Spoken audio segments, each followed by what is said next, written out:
What happens when a waitress sees death coming before a crime lord does? Nina Carter never wanted to be a hero. She just wanted to survive her shift, collect her tips, and go home. But the moment she spotted the fake bodyguard standing behind Victor Hale, one of the most dangerous men in the city, everything changed. A scribbled warning, a flash of steel, an explosion of violence that turned an ordinary Thursday night into a battlefield. By saving his life, she painted a target on her own back. Stay with me until the end, hit that like button, and drop a comment telling me what city you're watching from. I want to see how far this story travels. The dining room of Constellation smelled like money and danger in equal measure. Nina Carter moved between tables with the practiced invisibility of someone who'd learned early that being overlooked was safer than being seen. White tablecloths. Crystal that caught the light just right. Conversations conducted in voices low enough to matter. She'd been working here for 3 months, long enough to recognize the regulars, short enough that most of them still didn't know her name. She preferred it that way. Table 7 needs water, Marcus said as she passed the service station. He was new, eager in that way that would get beaten out of him soon enough. And the guy at 12 keeps looking at his watch like we're personally responsible for time moving too slow. Nina nodded, grabbing a pitcher. Table 7 was near the windows, where the city sprawled out below like something beautiful and broken. She'd grown up in the broken parts. The parts where streetlights stayed dark and police cruisers rolled past without stopping, windows up, eyes forward. That was a different life. She was trying very hard to keep it that way. She filled the glasses at table 7, a couple celebrating something, anniversary maybe, the woman's hand resting on the man's wrist like she was afraid he'd disappear, and turned back toward the kitchen. That's when she saw him. Victor Hale. Everyone knew who Victor Hale was, even if they pretended not to. He owned half the commercial real estate downtown, had his name on a museum wing through charity galas that raised 7 figures for children's hospitals. The newspapers loved him. The mayor took his calls. And if you grew up in certain neighborhoods, you knew the rest of the story, the parts that didn't make the society pages. He sat at table 15, the corner booth that offered clear sightlines to both entrances. 2 men flanked him, the kind who wore expensive suits like uniforms. Bodyguards. His dinner companion was a woman in her 50s, elegant, leaning forward as she spoke. Business, probably. Everything with Victor Hale was business. Nina had served him twice before. He tipped well, said please and thank you, never let his eyes linger anywhere they shouldn't. Polite. Almost boring if you didn't know better. She was turning away when something caught her eye. The bodyguard standing behind Victor's right shoulder wasn't moving right. It was subtle. The kind of thing you'd miss if you hadn't spent your childhood learning to read bodies the way other kids learn to read books. His weight was forward, not settled. His left hand, the one not visible to Victor, kept flexing, fingers spreading and contracting. And his eyes were wrong, too focused, too still. Nina's pulse kicked up. She'd seen that look before. In her stepfather's face, right before his fists started flying. In the eyes of the guy who'd cornered her in an alley when she was 16, before she'd put her keys between her knuckles and made him regret it. It was the look of someone about to do violence, working up the nerve, counting down to 0. The bodyguard's hand moved toward his jacket. Nina didn't think. Thinking took time she didn't have. She grabbed a straw wrapper from her apron, pulled out the pen she used for taking orders, and scrawled 4 words in letters too large to miss. Guard behind you. Run. Her hands were steady. That surprised her. Everything else was screaming, heart-hammering, breath shallow, every instinct telling her to walk away, to not get involved, to survive the way she'd always survived. She ignored all of it. Nina crossed the dining room like she belonged there, like this was just another part of the job. She reached table 15, leaned in close to Victor Hale, and placed the wrapper directly in front of him. "Sir," she said quietly, "you dropped this." Victor's eyes flicked to her face, then down to the wrapper.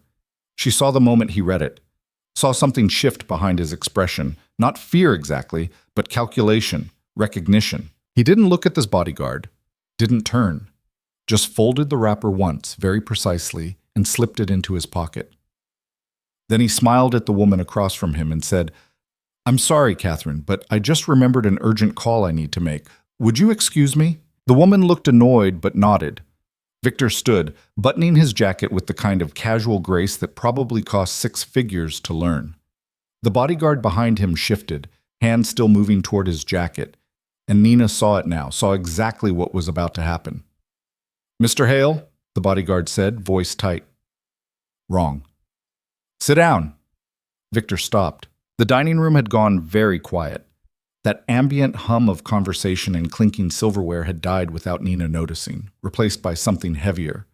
The other bodyguard, the real one, standing to Victor's left, had his hand inside his jacket now too, but he was looking at his colleague, confusion flickering across his face. "Marcus," the fake bodyguard said, not taking his eyes off Victor. "Don't." So the real one was Marcus.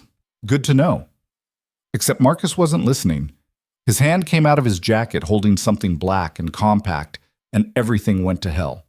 The fake bodyguard drew faster. Nina saw the gun, saw it clear the holster, saw the way his finger was already on the trigger, and her body moved before her brain caught up. She grabbed the water pitcher from the nearest table and hurled it. It wasn't a good throw. It wasn't even close to accurate.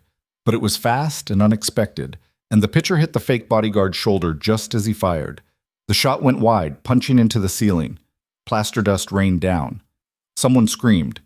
Then the real Marcus put 2 rounds into the fake bodyguard's chest. The sound was enormous in the enclosed space, a physical thing that hit Nina like a fist. Her ears rang. The fake bodyguard went down hard, gun clattering across the polished floor. And suddenly, everyone was moving. Chairs scraped. People dove under tables. A woman in diamonds was running for the exit, heels abandoned.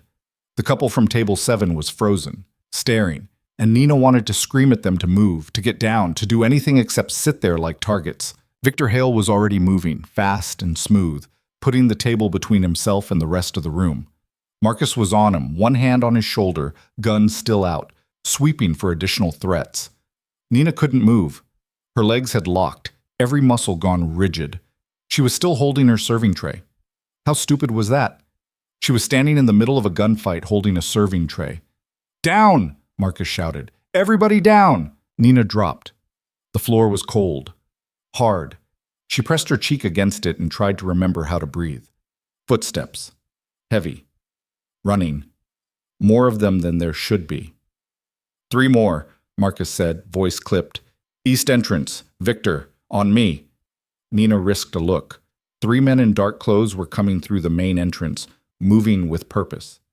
Not panicked, not running away. Running toward. This wasn't over. One of them had a shotgun. The thought was almost funny. Who brings a shotgun to an upscale restaurant? But Nina wasn't laughing. She was pressed flat against the floor while men with guns tried to kill each other over white tablecloths and wine that cost more than her monthly rent. Marcus fired twice. One of the men went down. The other 2 scattered, using tables for cover, and the dining room turned into a war zone. Glass shattered. Someone was crying. Nina tried to make herself smaller, curling into the base of the service station, and wondered if this was how she died. Shot in a restaurant by men she'd never met, for reasons she'd never understand. A hand grabbed her arm. She nearly screamed. "Move." It was Victor Hale, voice calm, like they were discussing the weather. "You're too exposed here." He pulled her up, not roughly, but with absolute certainty, and Nina's legs remembered how to work. They ran, her and Victor and Marcus, toward the kitchen, while behind them the shooting continued. A shotgun blast took out the front windows. More screaming. The kitchen doors swung shut behind them, and Nina realized she was still holding her serving tray. "Where's the back exit?" Marcus demanded. The kitchen staff was already gone, smart enough to run when the shooting started. Empty prep stations. Abandoned pans. A pot of something boiling over on the stove. "This way." Nina's voice came out steadier than she expected. She led them through the kitchen, past the walk-in freezer and the dry storage, to the service exit that opened onto the alley. Her hands were shaking now. Delayed reaction. She'd read about that once. Marcus went first, gun up, checking the alley. "Clear." They stepped out into the night. The air was cold, sharp with the smell of garbage and city rain. Nina could still hear gunfire from inside, muffled now, sirens in the distance, getting closer. Victor was looking at her. "What's your name?" he asked. "Nina." It came out automatically. "Nina Carter." "Nina Carter," he repeated like he was memorizing it. "You just saved my life." She didn't know what to say to that. Her brain felt scrambled, thoughts skipping like a damaged record. She'd thrown a water pitcher at a man with a gun. That was insane. That was the kind of thing that got you killed. How did you know? Victor asked. About the guard. His eyes, Nina said. The words came out without her permission. He was looking at you wrong, and his hand kept moving, like he was rehearsing it, building up to it. Victor exchanged a look with Marcus. Something passed between them, some kind of understanding Nina wasn't part of. We need to move, Marcus said. They'll check the alley. A black SUV pulled up at the mouth of the alley, tires squealing. Nina's heart jumped into her throat, but Marcus was already moving toward it, not away. The back door opened. Victor took her arm again. Wait, Nina said. I can't. I need to go home. My sister. Your sister will be fine, Victor said. But you won't be. Not if you go home. Not tonight. They saw you. They know you warned me. The sirens were louder now, close. The SUV's engine was running. Marcus was holding the door open, waiting. Nina thought about her apartment, about Emma, probably asleep by now, her headphones on, music too loud, about the life she'd built, small and quiet and safe. That life had just ended. She got in the SUV.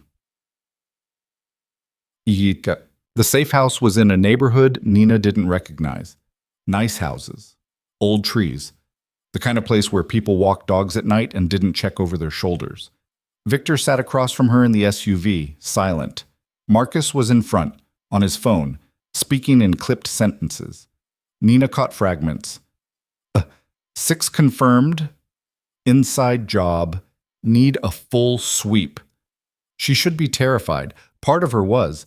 But mostly she felt numb, like she was watching all this happen to someone else. The SUV pulled into a driveway.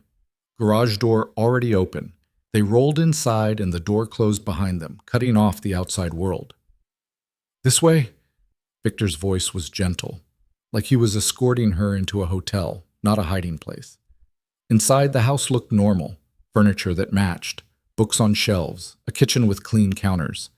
Nina had expected something different, something out of a movie, armed guards, surveillance monitors, weapons on the walls. Sit, Victor said, gesturing to the living room. Please. Nina sat. The couch was comfortable, expensive. She was still in her work clothes, black pants, white shirt, non-slip shoes. There was plaster dust in her hair from when the ceiling got shot. Marcus appeared with a glass of water. Nina took it because it gave her hands something to do. Your sister, Victor said, settling into the chair across from her. Emma, right? She's 17? Nina's head snapped up. How do you... I know things, Victor said. It's how I stay alive. Emma Carter, junior at Riverside High, honor roll, wants to study music. Lives with you in a 1-bedroom apartment in Bridgeton. You work 3 jobs to keep her there. Constellation, the grocery store on 5th, and weekend cleaning for a property management company. Nina's hand tightened around the glass. If you touch her, I won't. Victor's voice was firm. I protect my own, Nina. And as of tonight, you're mine to protect. I'm not yours. No, he agreed.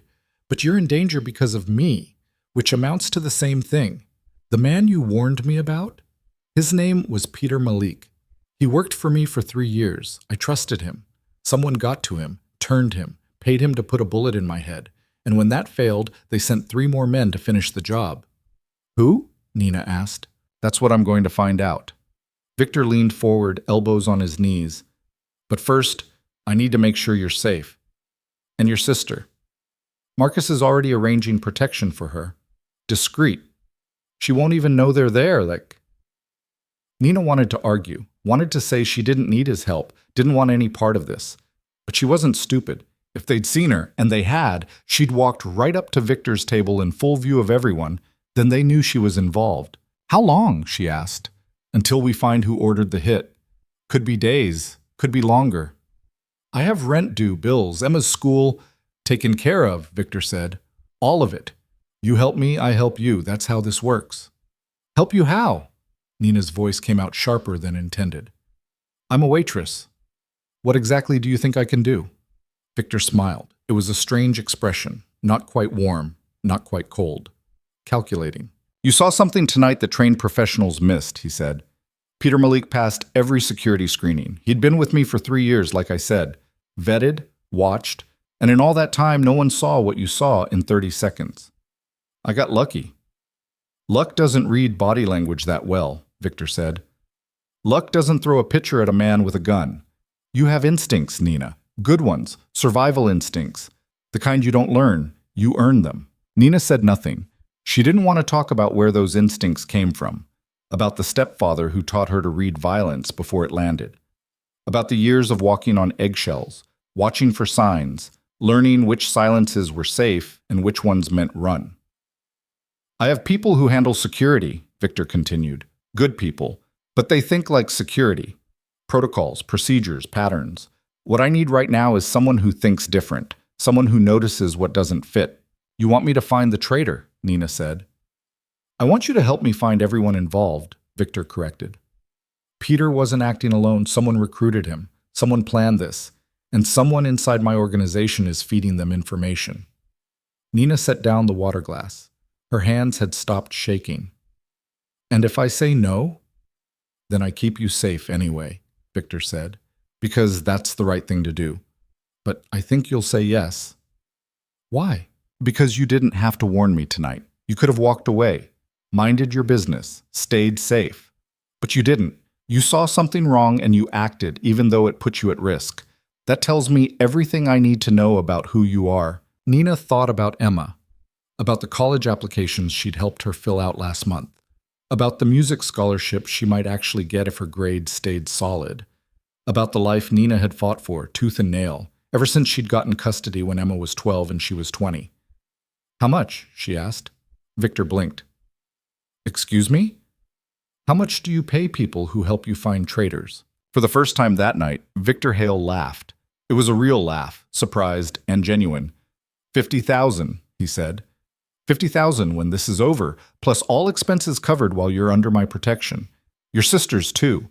And when it's done, if you want a new life somewhere else, I'll make that happen. New city, new name. Whatever you need. $50,000. Nina made $32,000 a year across all 3 jobs. $50,000 was almost 2 years of her life.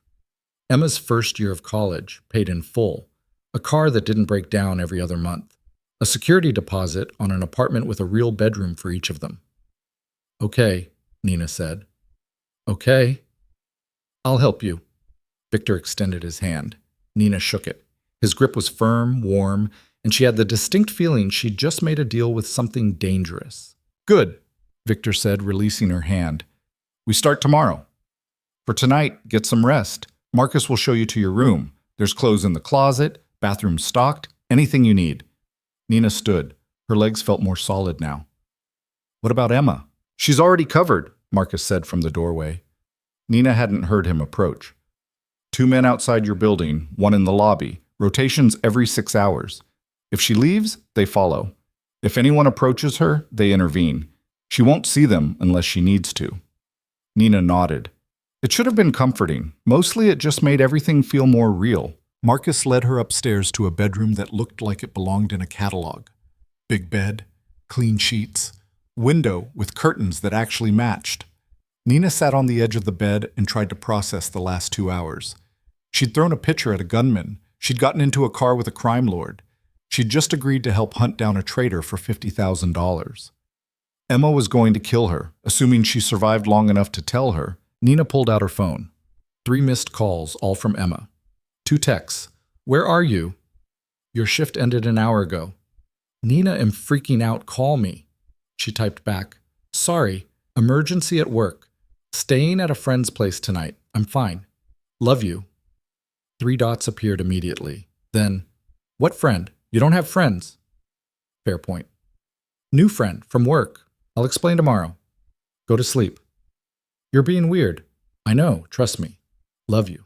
The dots appeared and disappeared twice before Emma responded. Love you too, but you're explaining everything tomorrow. Nina set the phone down. She should sleep. She was exhausted, running on adrenaline and shock. But every time she closed her eyes, she saw Peter Malik's face, saw his hand moving toward his gun, saw the moment he realized what she'd done. She'd changed his plan, changed everything, and now someone out there knew her name. Nina woke to sunlight and the smell of coffee. For a moment, she forgot where she was. Then it all came back. The restaurant, the gunfire, Victor's offer. She sat up, heart pounding, and checked her phone, 7:42 a.m. 3 new messages from Emma, all variations of "Are you alive?" and "Seriously, WTF?" She got up, found the bathroom, used the toothbrush someone had left on the counter still in its package. The clothes in the closet fit perfectly. Jeans, a sweater, even new socks. She didn't want to think about how Victor had known her size. Downstairs, she found Marcus in the kitchen, reading something on a tablet. "Coffee?" he offered. "Please." He poured her a cup. It was good coffee, the kind she couldn't afford. Nina sat at the kitchen island and tried to feel normal. "Victor's in his office," Marcus said. "He'll want to brief you soon, but first, you should eat." He pushed a plate toward her. Eggs, toast, actual bacon. Nina's stomach growled. She couldn't remember the last time she'd eaten. Yesterday's lunch, maybe? "Thank you," she said. Marcus nodded. He was different in daylight, younger than she'd thought. Maybe early 30s, tired eyes, a scar along his jaw she hadn't noticed before. "How long have you worked for him?" Nina asked. 8 years. Marcus didn't look up from his tablet. "He saved my life. I returned the favor. Been doing it ever since." "What happened?" "If you don't mind me asking." Marcus glanced at her, assessing. Then, "I was a cop. Good one, too. Until I wasn't. Victor gave me a second chance when no one else would." Nina wanted to ask more, but something in Marcus's expression told her to leave it alone. She ate in silence. The eggs were perfect. When had she last had eggs that weren't scrambled in a microwave? Victor appeared in the doorway, dressed in slacks and a button-down, looking like he'd slept 8 hours and spent the morning at a spa instead of surviving an assassination attempt 12 hours ago. "Good morning," he said. "How did you sleep?" "Fine," Nina lied. "Liar." Victor poured himself coffee. "But I appreciate the effort. Marcus, status?" Emma Carter left for school at 7:15. Team confirmed no tails, no suspicious activity. The restaurant's been processed. Police found 4 dead, 6 wounded. They're calling it a gang dispute. "Creative," Victor said dryly. "Captain Reeves is asking questions. Let him ask. What about the men who came through the front?" 2 dead at the scene. 1 in custody, not talking, yet. Marcus's smile was unpleasant. "He will." Nina set down her fork. "You're going to torture him?" Both men looked at her. "Not torture," Victor said carefully. "Strongly encourage him to reconsider his loyalties." "That sounds like torture with better PR." "Would you prefer we ask nicely?" Marcus asked. "Offer him coffee and sympathy?" "I'd prefer you not." Nina stopped. These weren't her people. This wasn't her world. She had no right to judge how they operated. Never mind. "No." Victor sat down across from her. "Say it. You're part of this now. You get a voice." Nina met his eyes. They were dark, unreadable. "I just don't want to be part of something that hurts people. More than necessary, I mean. I know that sounds naive." "It doesn't sound naive," Victor said. "It sounds principled." "Good. I need someone with principles right now. Everyone else is starting to look suspect." He opened a folder, spread photographs across the table. Faces, men in suits, a few women. Some of them looked familiar. Nina thought she'd seen them at the restaurant before. "These are my inner circle," Victor said. 17 people who have access to my schedule, my movements, my security protocols. One of them, at least one, is working against me. Nina studied the photos, tried to see past the professional smiles and expensive clothes. "Tell me about Peter Malik," she said. "The fake bodyguard. Who recruited him?" "That's what we need to find out," Victor said. "He was assigned to my detail 3 months ago. Before that, he worked in property security for one of my holdings downtown. Clean record, no red flags." "Who assigned him?" "Adrian Voss." Victor tapped one of the photos. A man in his 40s, sharp suit, sharper eyes. "My head of security. He's been with me for 12 years. If there's someone I trust, it's him." "But you don't trust him," Nina said. Victor's expression didn't change, but something flickered behind his eyes. "I trust his competence, but Peter was his man, which means either Adrian made a mistake or Adrian is the problem." Or someone above Adrian, Marcus added. Someone who could override his vetting. Who has that authority? Nina asked. Victor pointed to 3 more photos. Catherine Lyle. You met her last night, briefly. She runs my legitimate business operations. Real estate, investments, the museum board. Then there's James Torrance, my attorney. And finally, Adrian. What about you? Nina asked. You could override anyone. I don't handle day-to-day personnel, Victor said. That's what I pay people for. Peter's assignment would have been approved at Adrian's level, possibly with Catherine's sign-off if it involved public-facing events.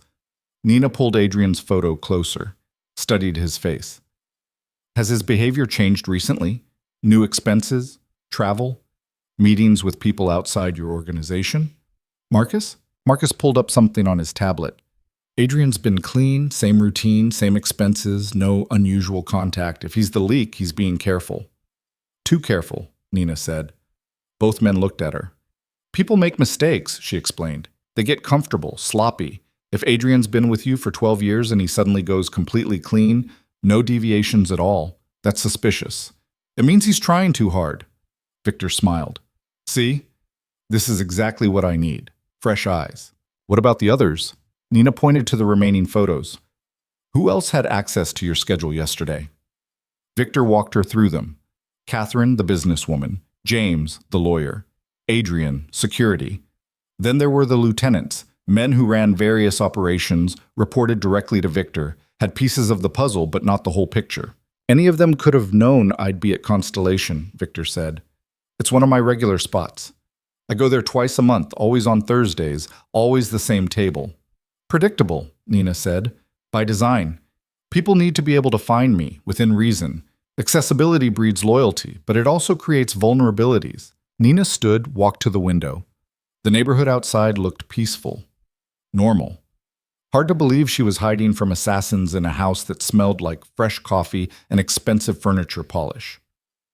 I need to see where Peter Malik lived, she said, and I need to talk to the guy you have in custody, the one who's not talking yet. Victor and Marcus exchanged glances. You want to interrogate him? Marcus asked. I want to watch you interrogate him, Nina corrected. See how he reacts. Body language, like you said. Maybe I'll catch something. That's not how this usually works, Marcus said carefully. Then change how it works. Nina turned back to them.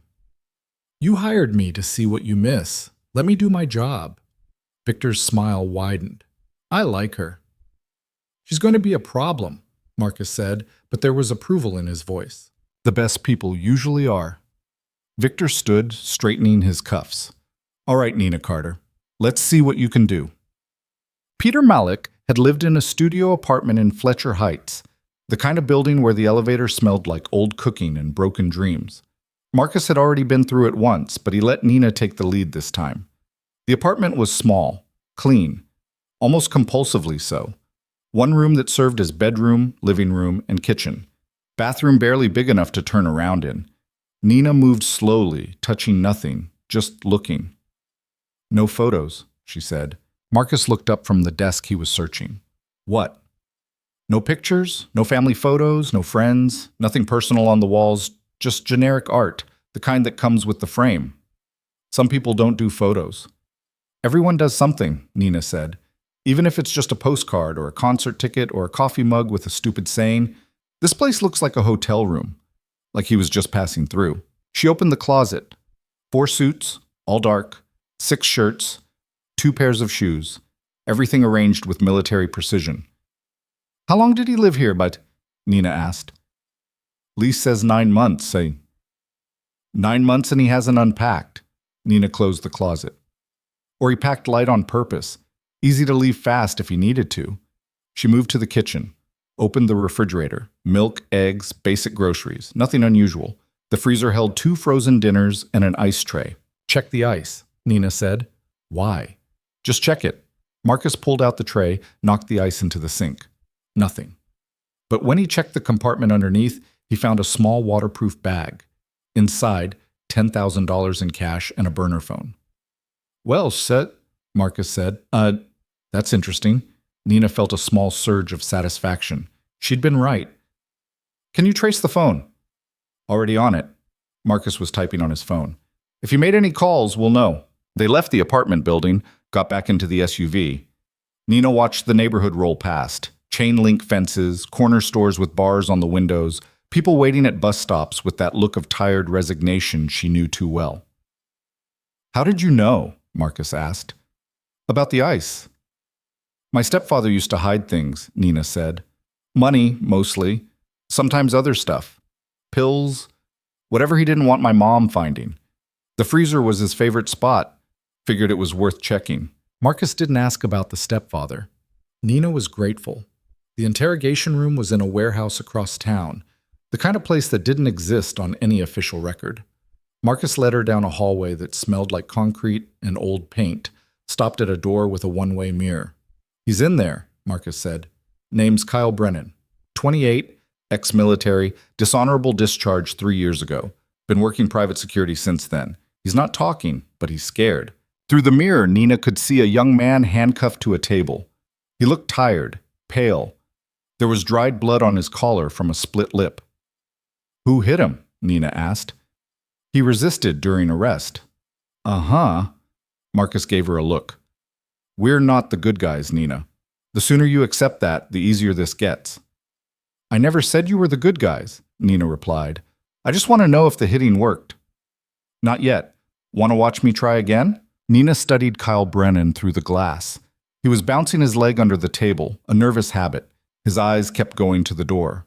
Not aggressive, not defiant, just frightened. Let me try something, Nina said. Absolutely not. Why? What's the worst that happens? He doesn't talk to me either? Marcus looked like he wanted to argue, then shrugged. Your funeral? But I'm staying in the room. Fine. They went in together. Kyle's head snapped up, eyes widening when he saw Nina. Who's she? He asked. She's the reason you failed last night, Marcus said, pulling out a chair. Nina, meet Kyle. Kyle, this is Nina. She wants to ask you some questions. Nina sat down across from Kyle. Up close, he looked even younger. Kid, really. Couldn't be more than a few years older than Emma. Hi, Kyle, she said. He stared at her. You're scared, Nina continued. I get that. You should be. But here's the thing. The people who hired you, they're not coming to save you. They sent you to die last night. You know that, right? Kyle's jaw tightened. You were supposed to go in through the front with 2 other guys, cause chaos, maybe kill Victor Hale if you got lucky. But that wasn't the real plan. The real plan was Peter Malik putting a bullet in Victor's head while everyone was distracted. You were the distraction. Disposable. You don't know anything, Kyle said, but his voice shook. I know they didn't tell you about Peter. I know you thought you were part of a team, but really you were just cover. And now Peter's dead, your 2 friends are dead, and you're sitting here while the people who promised you money are probably already forgetting your name. Kyle looked away. How much did they offer you? Nina asked gently. Silence. 20,000? 30? 50, Kyle said quietly. 50,000. Half up front. The same amount Victor had offered Nina. That felt significant somehow. Who gave you the money? Nina asked. I don't know. It was all online, encrypted messages. They sent the money to a crypto wallet. But someone recruited you in person, Nina pressed. Someone you met face to face. Someone who knew you needed money, knew about your discharge, knew you could be bought. Kyle's legs stopped bouncing. Who was it, Kyle? If I tell you, they'll kill me. If you don't tell us, we'll kill you, Marcus said flatly. Slower. Nina shot him a look. Nobody's killing anybody. Kyle, listen to me. You made a mistake, a big one, but it's not too late. Help us, and maybe we can help you. Keep quiet, and you're just going to disappear. No trial, no record, just gone. Kyle's breathing was fast, shallow, panic setting in. His name was Adrian, he said finally. Adrian Voss. He said it was a simple job. In and out. Nobody would get hurt. He lied. Nina felt something cold settle in her stomach. Adrian, Victor's head of security, the man he'd known for 12 years. Did Adrian tell you about Peter Malik? She asked. No, I didn't know about any inside man until... Kyle stopped, swallowed hard. Until last night, when everything went wrong. When the shooting started and Peter was supposed to already be done, but he wasn't. And then you You threw that picture and it all fell apart. What else did Adrian tell you? That Victor Hale was a bad man. That taking him out was doing the city a favor. That there were people ready to step in, clean things up, make it better. What people? He didn't say. Just that it was bigger than me. Bigger than all of us. Nina sat back, looked at Marcus. He was already on his phone. Thank you, Kyle, Nina said. That took courage. Am I going to die? Kyle asked. Nina didn't have an answer for that. She stood up, left the room with Marcus right behind her. In the hallway, Marcus was already typing something. I'm sending this to Victor. He needs to know. Adrian's going to run, Nina said. The moment he realizes we have Kyle, he'll disappear. Not if we move first. Marcus's phone rang. He answered. Yeah, we got confirmation. Adrian Voss, he's the leak. A pause. Understood. He hung up, looked at Nina. Victor wants Adrian brought in. Alive if possible. And if not possible? Marcus's expression was answer enough. They drove back to the safe house in silence. Nina's mind was racing, trying to fit pieces together. Adrian had recruited Kyle. Adrian had assigned Peter Malik. Adrian had orchestrated the whole thing. But why? 12 years of loyalty, and then suddenly he turns? People didn't just flip like that. Not without a reason. Money, maybe. Or fear. Or something else Nina hadn't seen yet. Victor was waiting when they arrived. He looked calm, but Nina was learning to read him. The tightness around his eyes, the way his hand rested on the desk, fingers spread just a bit too wide. He was furious. Tell me, he said. Nina recounted the interrogation, watched Victor's face as she confirmed what he'd probably already suspected. When she finished, he was quiet for a long moment. 12 years, he said finally. I gave him everything, trust, money, respect, and he sold me out for what? A bigger piece of someone else's pie? We don't know his reasons yet, Nina said carefully. I don't care about his reasons. Victor's voice was cold, hard. I care about sending a message. You betray me, you die. It's simple.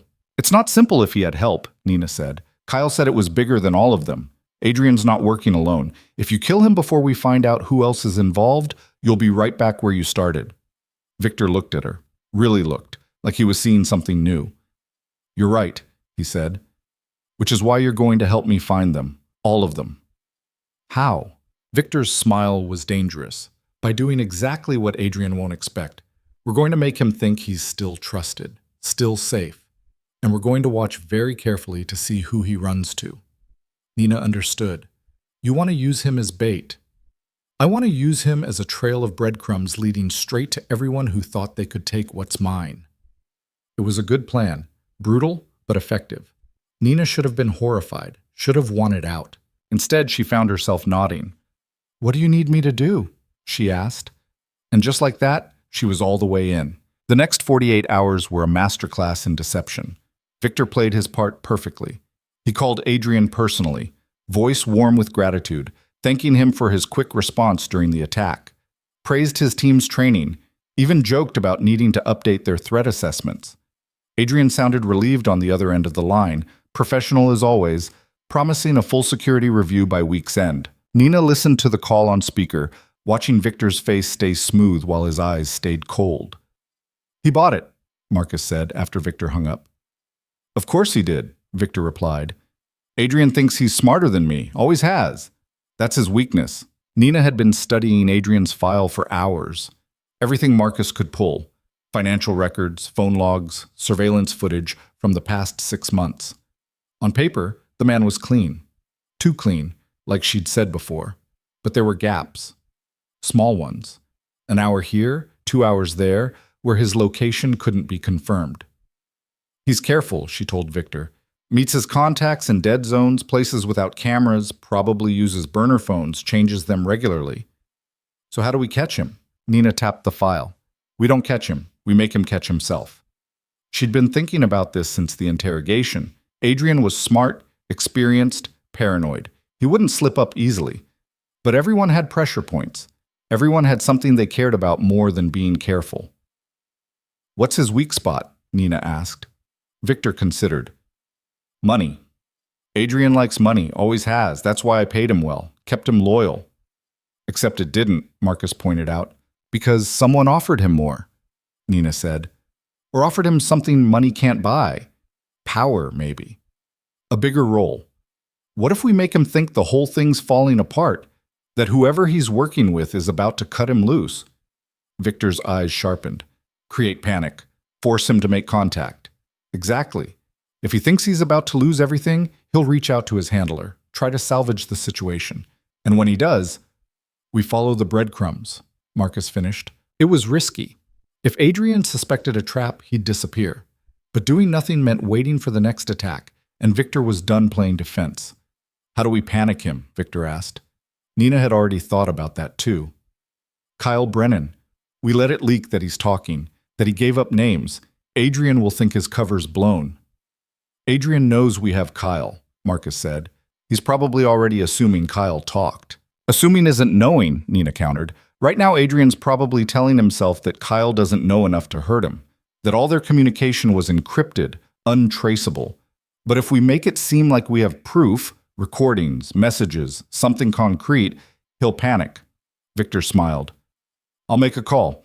Get word to Adrian through one of my people that we've recovered data from Kyle's phone, encrypted files that are being decrypted as we speak.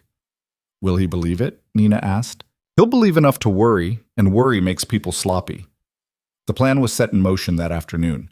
Victor made his call, casual and concerned, mentioning to one of his trusted lieutenants, a man named Thomas who reported directly to Adrian, that the interrogation had yielded something unexpected.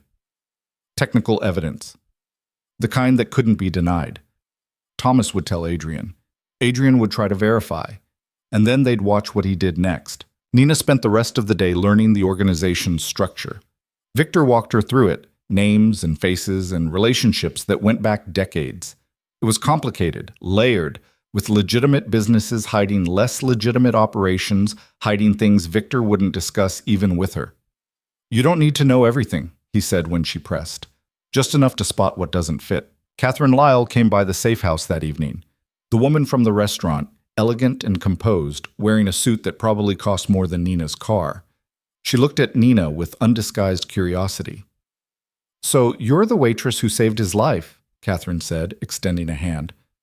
I'm Catherine. Nina. The handshake was firm, cool. Victor tells me you're helping us with a personnel issue. Personnel issue. That was one way to describe hunting traitors. I'm trying, Nina said. Catherine smiled. It didn't reach her eyes. I'm sure you are. Though I have to say, this is highly irregular. We have professionals for this sort of thing. And yet one of your professionals tried to kill him, Nina said.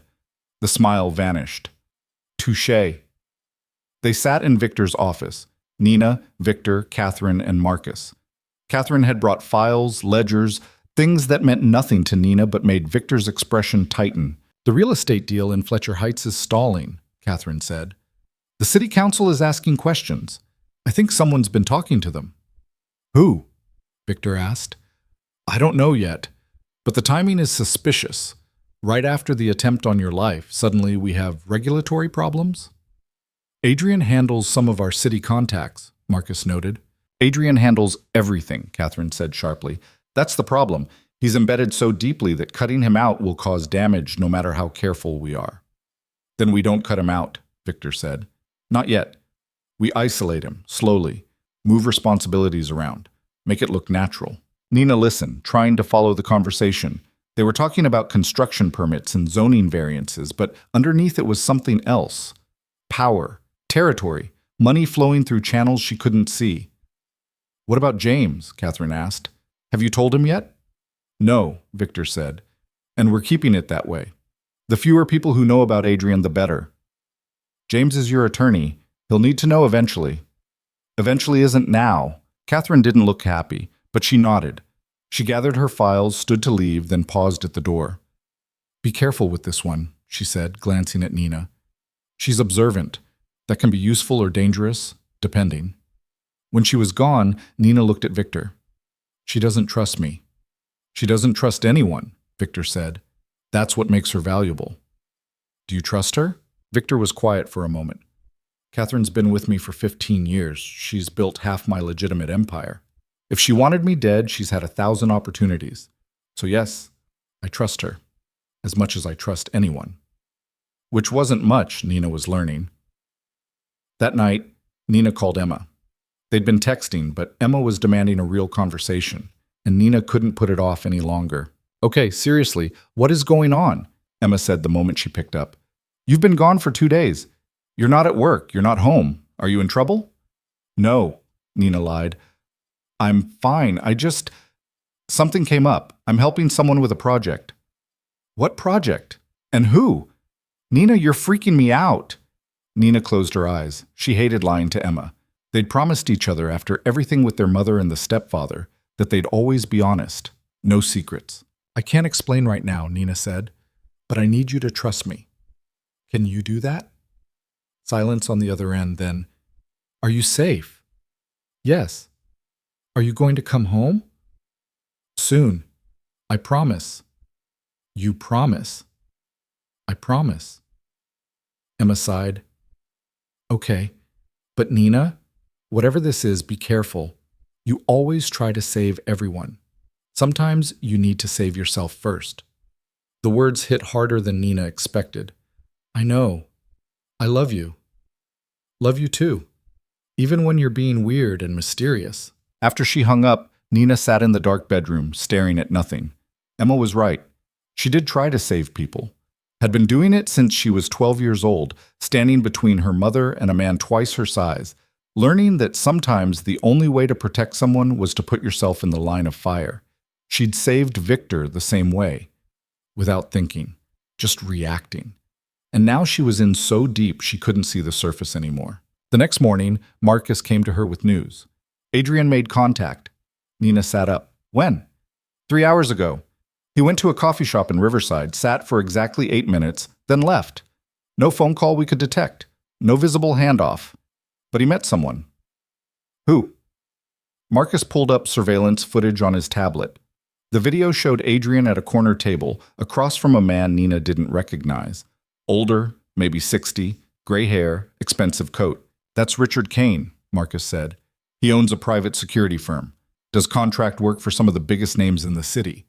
Also rumored to have connections to organized crime, though nothing's ever stuck. Is he one of yours?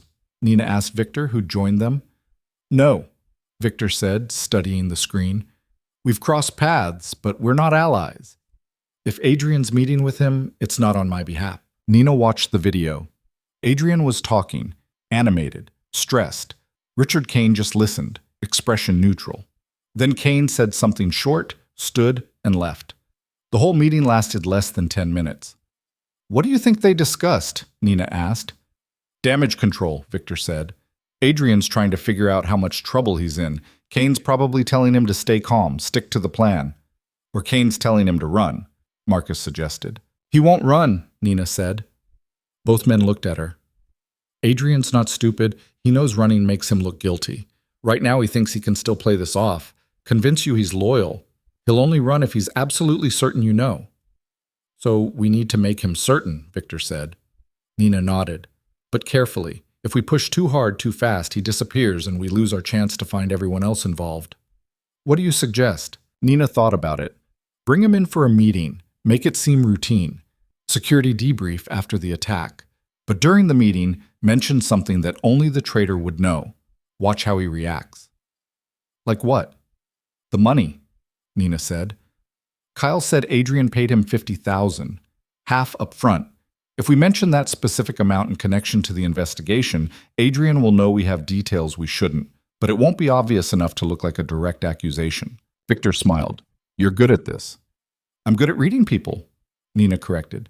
This is just applied observation. Call it whatever you want. Set it up, Marcus. The meeting was scheduled for the next afternoon at one of Victor's offices downtown. Nina wouldn't be there. Too risky, too obvious, but they'd have her watching via hidden cameras, ready to analyze every micro-expression, every tell. In the meantime, Victor had other business to handle. Nina asked if she could observe, and to her surprise, he agreed. You want to understand how this works? He said. Then you need to see all of it, not just the crisis management. She followed him to a building in the industrial district, the kind of place that looked abandoned but wasn't. Inside, it was clean, organized, busy. People moving with purpose. Computers, filing cabinets, a whole operation running smoothly. This is where we handle logistics, Victor explained. Shipments, inventory, distribution. Completely legal before you ask. We import electronics, luxury goods, specialty items. Everything gets documented, taxed, tracked. And the illegal stuff? Victor glanced at her. What illegal stuff? Nina didn't push it. She watched him work. Watched him talk to his people, ask questions, solve problems. He was good at it. Patient, direct, fair. People respected him. Some even seemed to like him. It was strange seeing this side of him, the businessman instead of the crime lord. You're surprised, Victor said, catching her expression. A little, Nina admitted. You thought I'd be crueler? More obviously villainous? I don't know what I thought. Victor led her to his office on the second floor, windows overlooking the warehouse floor. Most people in this business are cruel because they're scared. They think fear equals respect, violence equals strength. But fear only works until someone scarier comes along. Respect? That lasts. Is that why Adrian turned on you? Nina asked. Because he didn't respect you? Adrian turned on me because someone convinced him he could do better without me. That's greed, not disrespect. Though maybe they're the same thing. He poured 2 glasses of water from a pitcher on his desk, handed one to Nina. The gesture was so normal, it threw her. Can I ask you something? Nina said. You just did. But go ahead. Why do you do this? You have legitimate businesses, money, influence. You could walk away from the other stuff, be completely legal. Why don't you?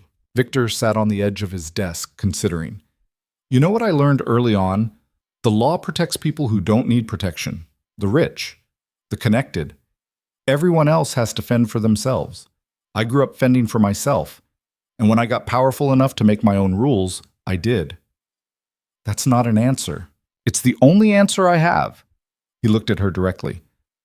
I'm not a good man, Nina. I don't pretend to be. But I'm fair. I keep my word. I protect my own. In this world, that's something. Nina wanted to argue. Wanted to point out that fairness didn't excuse the rest of it, but she'd grown up in the same world Victor had, just from a different angle. She knew how little the law cared about people like her and Emma, how many times she'd needed help and found none. So instead, she just nodded. They stayed in the office for another hour, going over more files, more details about Adrian's movements. Nina was learning to spot the patterns, the gaps, the places where someone could hide secrets. You're a natural at this, Victor said. I've been doing it my whole life, Nina replied, just in different contexts. Your stepfather. Nina stiffened. How do you know about that? I told you, I know things. Robert Jennings. Married your mother when you were 8. Drunk, violent, arrested twice for assault, but never convicted. Your mother stayed with him until she died. You took Emma and left the day after the funeral. Nina's hands tightened around her water glass. Stop. I'm not judging. I'm explaining why I chose you. You chose me because I was there. I chose you because you survived something terrible and came out stronger. That takes a specific kind of person, the kind I need. Nina stood. She needed to move, to do something with the anger suddenly burning in her chest. You don't know anything about what I survived. You're right, Victor said quietly. I don't. But I know you recognize predators when you see them. You've been doing it your whole life. That's why you spotted Peter Malik before my trained security did. That's why you're better at this than people who've been doing it for decades. Don't make me into something I'm not. I'm not. I'm seeing you for what you are. Nina turned away, stared out the window at the warehouse below. People working. Normal people with normal jobs, probably no idea what else happened in this building, in this organization. I should check on Emma, she said, changing the subject.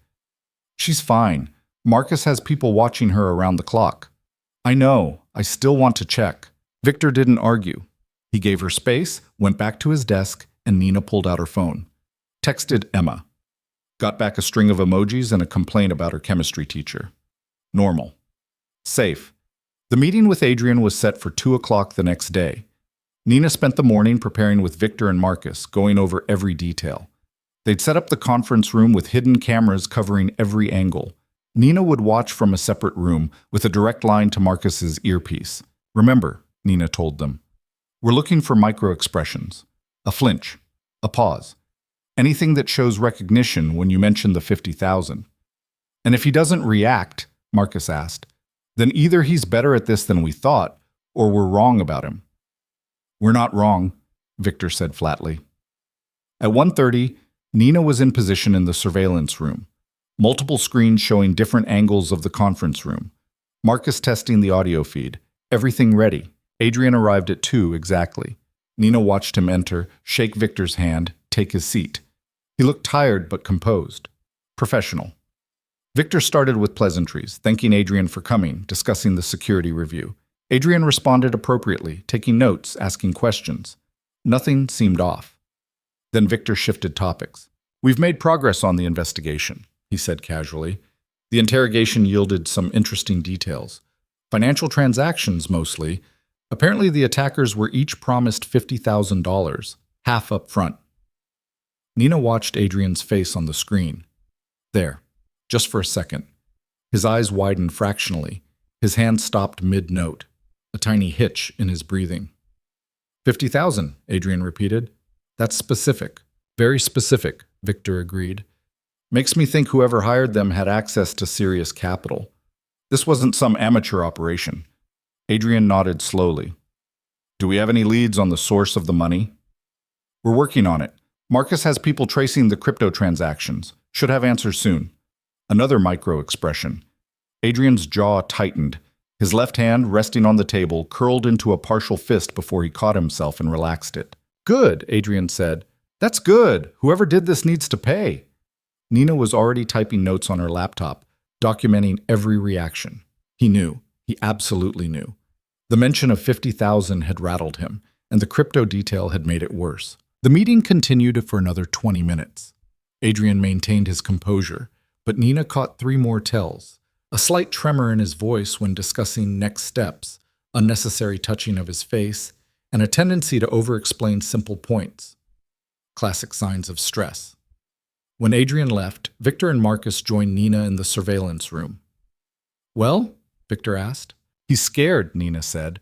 The 50,000 got him, and the mention of tracing crypto transactions made it worse. He knows we're closer than he thought. So what's his next move? Marcus asked. He'll try to contact whoever's above him, warn them. Maybe ask for an exit strategy. We need to be ready to follow him the second he leaves this building. Marcus was already on his phone coordinating with the surveillance team. They had 3 cars ready, multiple spotters, the best people Victor had. Nina watched the screens showing the building's exterior. Saw Adrian emerge, walk to his car, sit inside for a full minute before starting the engine. He's thinking, Nina said, weighing options. Adrian's car pulled out. The surveillance team followed. For the next 2 hours, Nina watched the operation unfold in real time. Adrian drove across the city, taking a deliberately complicated route, checking for tails. He stopped twice, once at a shopping center, once at a park, walking through both areas before returning to his car. He's good, Marcus muttered. Knows counter-surveillance. But Victor's team was better. They rotated vehicles, used multiple spotters on foot, stayed invisible. Finally, Adrian stopped at a restaurant in the financial district. High-end, expensive. He went inside alone. Can we get eyes inside? Victor asked. Working on it, Marcus said. One of his people was already entering the restaurant, posing as a customer. 5 minutes later, they had visuals. Adrian was sitting in a booth near the back, across from someone Nina recognized from the photos. Catherine Lyle. The room went silent. Catherine, Victor said softly. He's meeting with Catherine. Nina stared at the screen. Catherine and Adrian were talking, heads close together.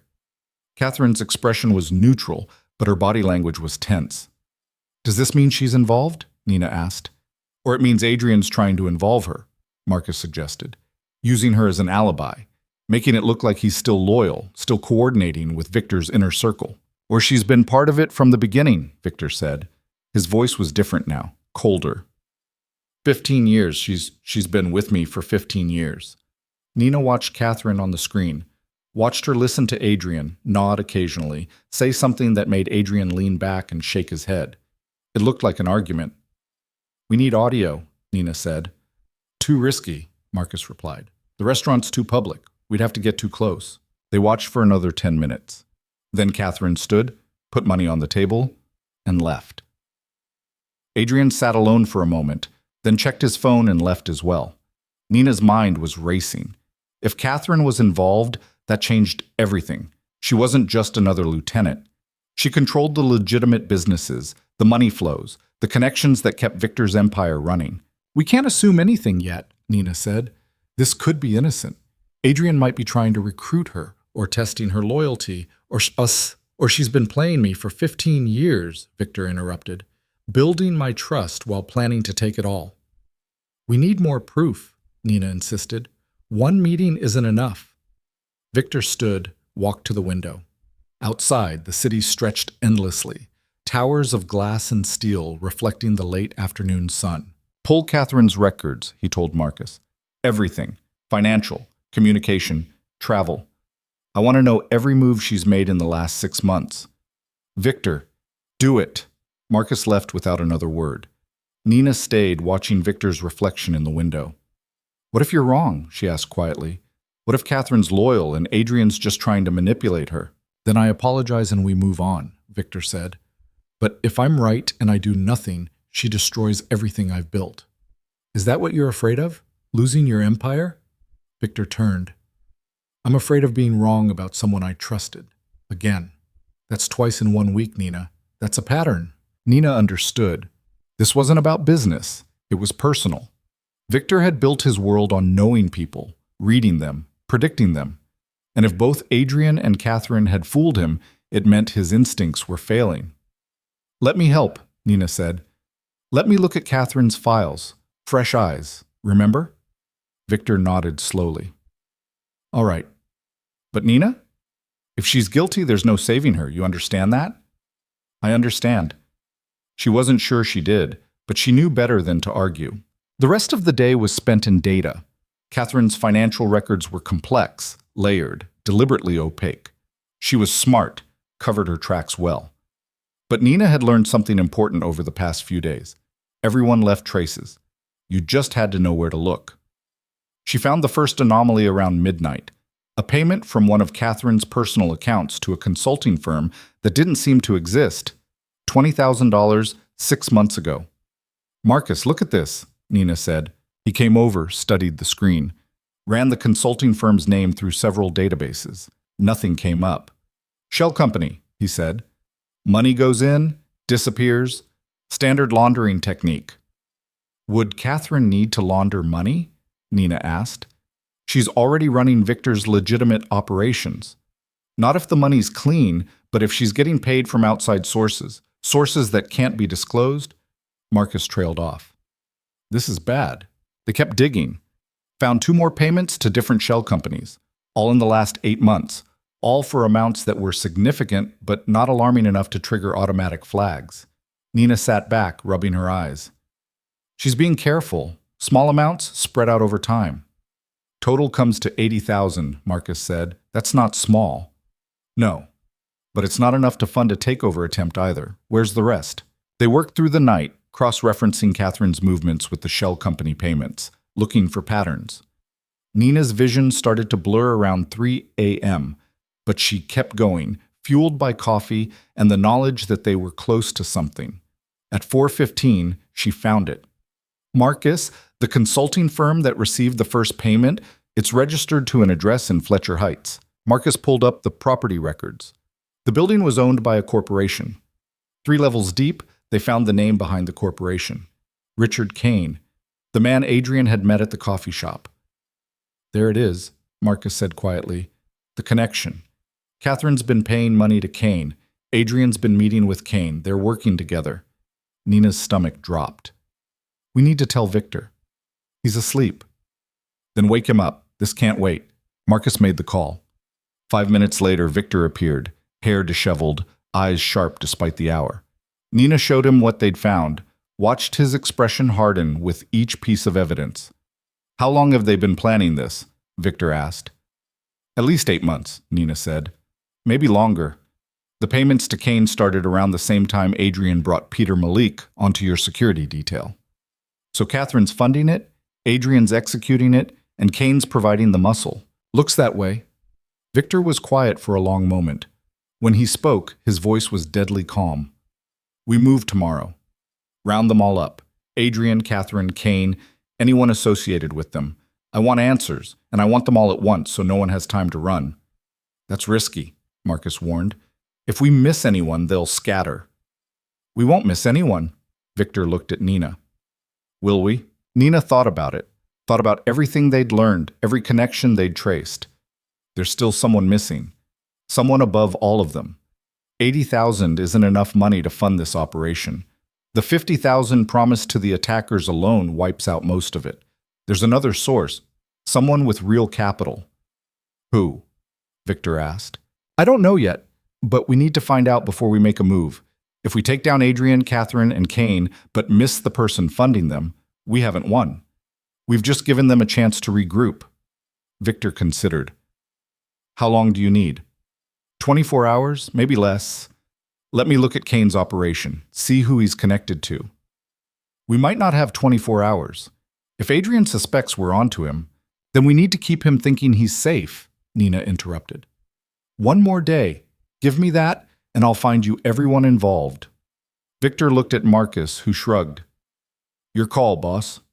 All right, Victor said finally. One more day. But Nina, if anything happens, if they make a move, we respond immediately. No waiting. Understood. As Victor left, Marcus stayed behind. You know what you're doing? He asked Nina. No, she admitted. But I'm good at figuring things out. You better be. Because if you're wrong, people die. Nina knew. She'd known from the moment she wrote that warning on the straw wrapper. Every choice she'd made since then had led her deeper into a world where mistakes were measured in bodies. She looked at the screens showing Catherine's financial data, the web of connections spreading outward like cracks in glass.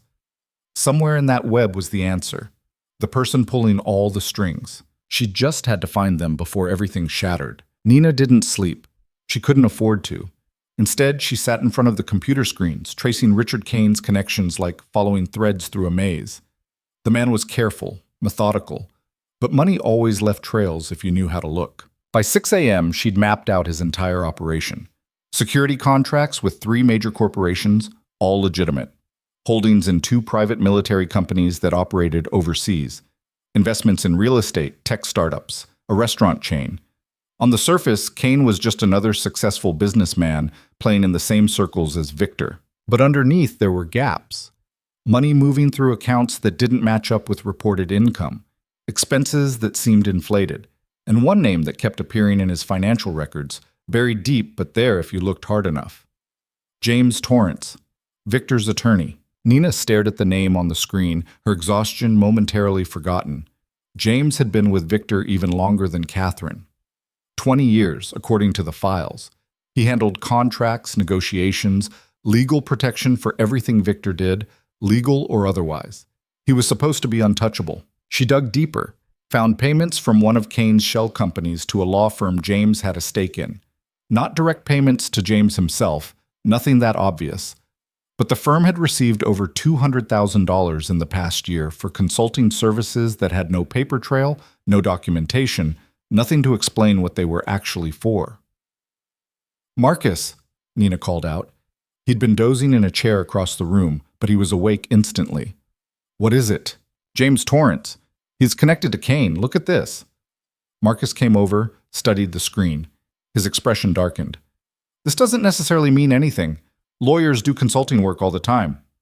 For $200,000 with no documentation, no contracts, no billing records, nothing? It's thin, Marcus said, but he didn't sound convinced. It's a pattern, Nina countered. Catherine pays Kane $80,000. Kane pays James's law firm $200,000. Where's James getting the money to fund all of this? Because it's not coming from Victor. I checked Victor's payments to him. They're consistent, predictable, nowhere near this level. Marcus ran a hand over his face. If James is involved, this is worse than we thought. He knows everything. Every deal, every operation, every weak point in Victor's organization. He could dismantle the whole thing from the inside. That's exactly what they're doing, Nina said. Think about it. Adrian handles security, so he knows how to get past Victor's defenses. Catherine controls the money, so she can fund the operation and make it look legitimate. And James knows the legal structure, knows how to transfer assets, knows how to make Victor's empire disappear on paper while they take it over. We need to tell Victor, now. They found him in the gym on the lower level, working through a brutal routine on the heavy bag. Sweat-soaked, focused, channeling whatever he was feeling into controlled violence. He saw them enter and stepped back, breathing hard. "What did you find?" he asked, already knowing it was bad from their expressions. Nina told him, watched his face stay carefully neutral as she laid out the evidence connecting James to Kane, to Catherine, to the whole conspiracy. When she finished, Victor just nodded. "James, we don't have definitive proof yet," Marcus said quickly. "It's circumstantial. Could be explained away." "But you don't think it can be," Victor said, looking at Nina. "No," she admitted. "The pattern's too clear. 3 people in your inner circle, all connected to Kane, all moving money through channels that don't make sense unless they're working together." Victor picked up a towel, wiped his face. His hands were steady, but Nina could see the tension in his shoulders. "James has been my attorney for 20 years. He was there when I had nothing, helped me build everything." "No," Nina said quietly. "He has keys to my houses. He's met my family. He was at my father's funeral." Victor's voice was still calm, still controlled, but something dangerous was building underneath. "And he's been planning to take it all away." "We could be wrong," Nina offered, though she didn't believe it. "You're not wrong," Victor said. "I can feel it now. The pieces fit. James always pushed me towards certain investments, certain partnerships. I thought he was looking out for me, but he was positioning things so they'd be easier to take when the time came." He threw the towel aside, walked to the window. Outside, the sun was rising, painting the sky in shades of orange and red. "How do we prove it?" Victor asked. "Catherine's payments to Kane, we have those, but James is too smart to leave direct evidence. Everything runs through his law firm, perfectly legal, on paper." Nina had been thinking about this. "We need someone to break. Adrian, Catherine, or Kane. One of them talks, confirms James is involved, and we have him." "They won't talk," Marcus said. "Not willingly. They know what happens to traitors." "Then we make them unwilling," Victor said. "We bring them in, separate them, make each one think the others have already talked. Classic interrogation technique. Someone will crack." "That's risky," Nina warned. "If we grab all 3 at once and don't get the confession we need, they lawyer up and we get nothing." "So we don't grab all 3 at once," Victor said. We start with the weakest link." "Who's that?" Marcus asked. Nina considered. Adrian was a soldier, trained to resist interrogation. Catherine was calculating, wouldn't break easily. But Kane was a businessman, used to operating from a distance, letting others take the risks. "Kane," she said, "he's the middleman. He's got the most to lose and the least loyalty to the others. If we can make him think Adrian and Catherine are about to give him up, he'll talk to save himself." Victor smiled, but there was no warmth in it. "Then we bring in Richard Kane." The operation was planned for that night. Kane lived in a penthouse downtown, security, but not insurmountable. Victor had people who specialized in making problems disappear quietly, and they were very good at their jobs. Nina spent the day preparing, going over everything they knew about Kane, looking for pressure points. He had an ex-wife, 2 kids he barely saw, a gambling habit he thought he kept secret, and he had debts. Despite all his success, despite the money flowing through his accounts, Richard Kane was leveraged to the breaking point. "He's desperate," Nina told Victor. "That's why he's part of this. He needs a big score to get clear of his debts." "How much does he owe?" Nina pulled up the records she'd found. Conservative estimate? $3 million. Spread across casinos, private lenders, some very unpleasant people. Victor whistled. $3 million? And he thought betraying me would solve that? He probably thought taking over your operation would solve it. Your whole operation, not just a piece. Ambitious. Stupid, Marcus corrected. But we can use it. Tell him we know about his debts, that we can make them disappear, or make them much, much worse. The plan was simple. Grab Kane from his penthouse at 10 p.m. when he'd be alone. Bring him to one of Victor's secure locations and make him understand exactly how much trouble he was in. No violence if they could avoid it. Just the clear, terrifying reality of his situation. Nina asked if she could be there for the interrogation. Victor hesitated. "This part gets ugly," he said. "You don't need to see it." "I need to read him," Nina insisted. "See if he's lying, if he's holding back. You need me there." Victor studied her face. You understand this is different from watching through a camera. You'll be in the room. You'll smell his fear, see him break. It's not something you forget. I know. Do you? Nina, you're not like us. You still have a chance to stay clean from this. I stopped being clean the moment I threw that picture, Nina said. I'm already in. Let me be useful. Victor nodded slowly. All right, but you follow Marcus's lead. He says stay back, you stay back. Understood? Understood. At 9:30 p.m., Nina was in the back of an SUV with Marcus and two other men she'd been introduced to as Cole and Davis. They were professionals, quiet and efficient, the kind of people who'd done this hundreds of times. The drive to Kane's building was silent. Nina's heart was hammering, adrenaline making her hands shake. She clasped them together, tried to breathe steady. Nervous? Marcus asked quietly. Yes. Good. Means you're smart. He checked his weapon, a smooth, practiced motion. Stay behind us. Don't speak unless Victor asks you a direct question. And if shooting starts, you hit the floor. Will there be shooting? Probably not. Kane's not stupid enough to fight. But people surprise you. They parked 2 blocks away, approached the building on foot. Kane's penthouse took up the entire top floor. Security was decent, but not excessive. Marcus had already disabled the cameras remotely. They took the service elevator up, Cole picking the lock on the penthouse access in under 30 seconds. Inside the apartment was exactly what Nina expected. Expensive furniture, city views, art on the walls that probably cost more than her car. And Richard Kane, sitting in his living room with a glass of whiskey, watching the news. He looked up as they entered, and the glass slipped from his hand. Hello, Richard, Marcus said pleasantly. We need to talk. Kane stood, hands raised. Wait. Just wait. We can discuss this. Whatever you think I've done. We know what you've done, Marcus interrupted. We know about the meetings with Adrian, the payments from Catherine. The plan to take down Victor Hale, we know everything. The color drained from Kane's face. You don't understand. They came to me. I didn't... Save it for the car, Marcus said. You're coming with us. And if I refuse? Cole stepped forward and Kane flinched. You don't want to refuse, Cole said quietly. They zip-tied Kane's hands, walked him out through the service entrance to a waiting van. The whole operation took less than 10 minutes. Professional, clean. Nina felt sick watching it, but she didn't look away. The drive to the warehouse took 40 minutes. Kane sat silent, sweating, his eyes darting between his captors. Nina sat across from him, studying his body language. He was terrified, yes, but there was something else there too. Calculation. He was already trying to figure out how to survive this. The warehouse was in the industrial district, the same one Victor had taken Nina to before. But instead of the busy logistics operation, they went to a section in the back Nina hadn't seen. Concrete floors, soundproofed walls, a single chair bolted to the floor in the center of an empty room. Victor was waiting. He looked at Kane with an expression that made Nina's skin crawl. Not angry, not emotional at all. Just cold assessment, like Kane was a problem to be solved. Sit down, Richard, Victor said. They put Kane in the chair, cut the zip ties, and secured his wrists with metal restraints built into the armrests.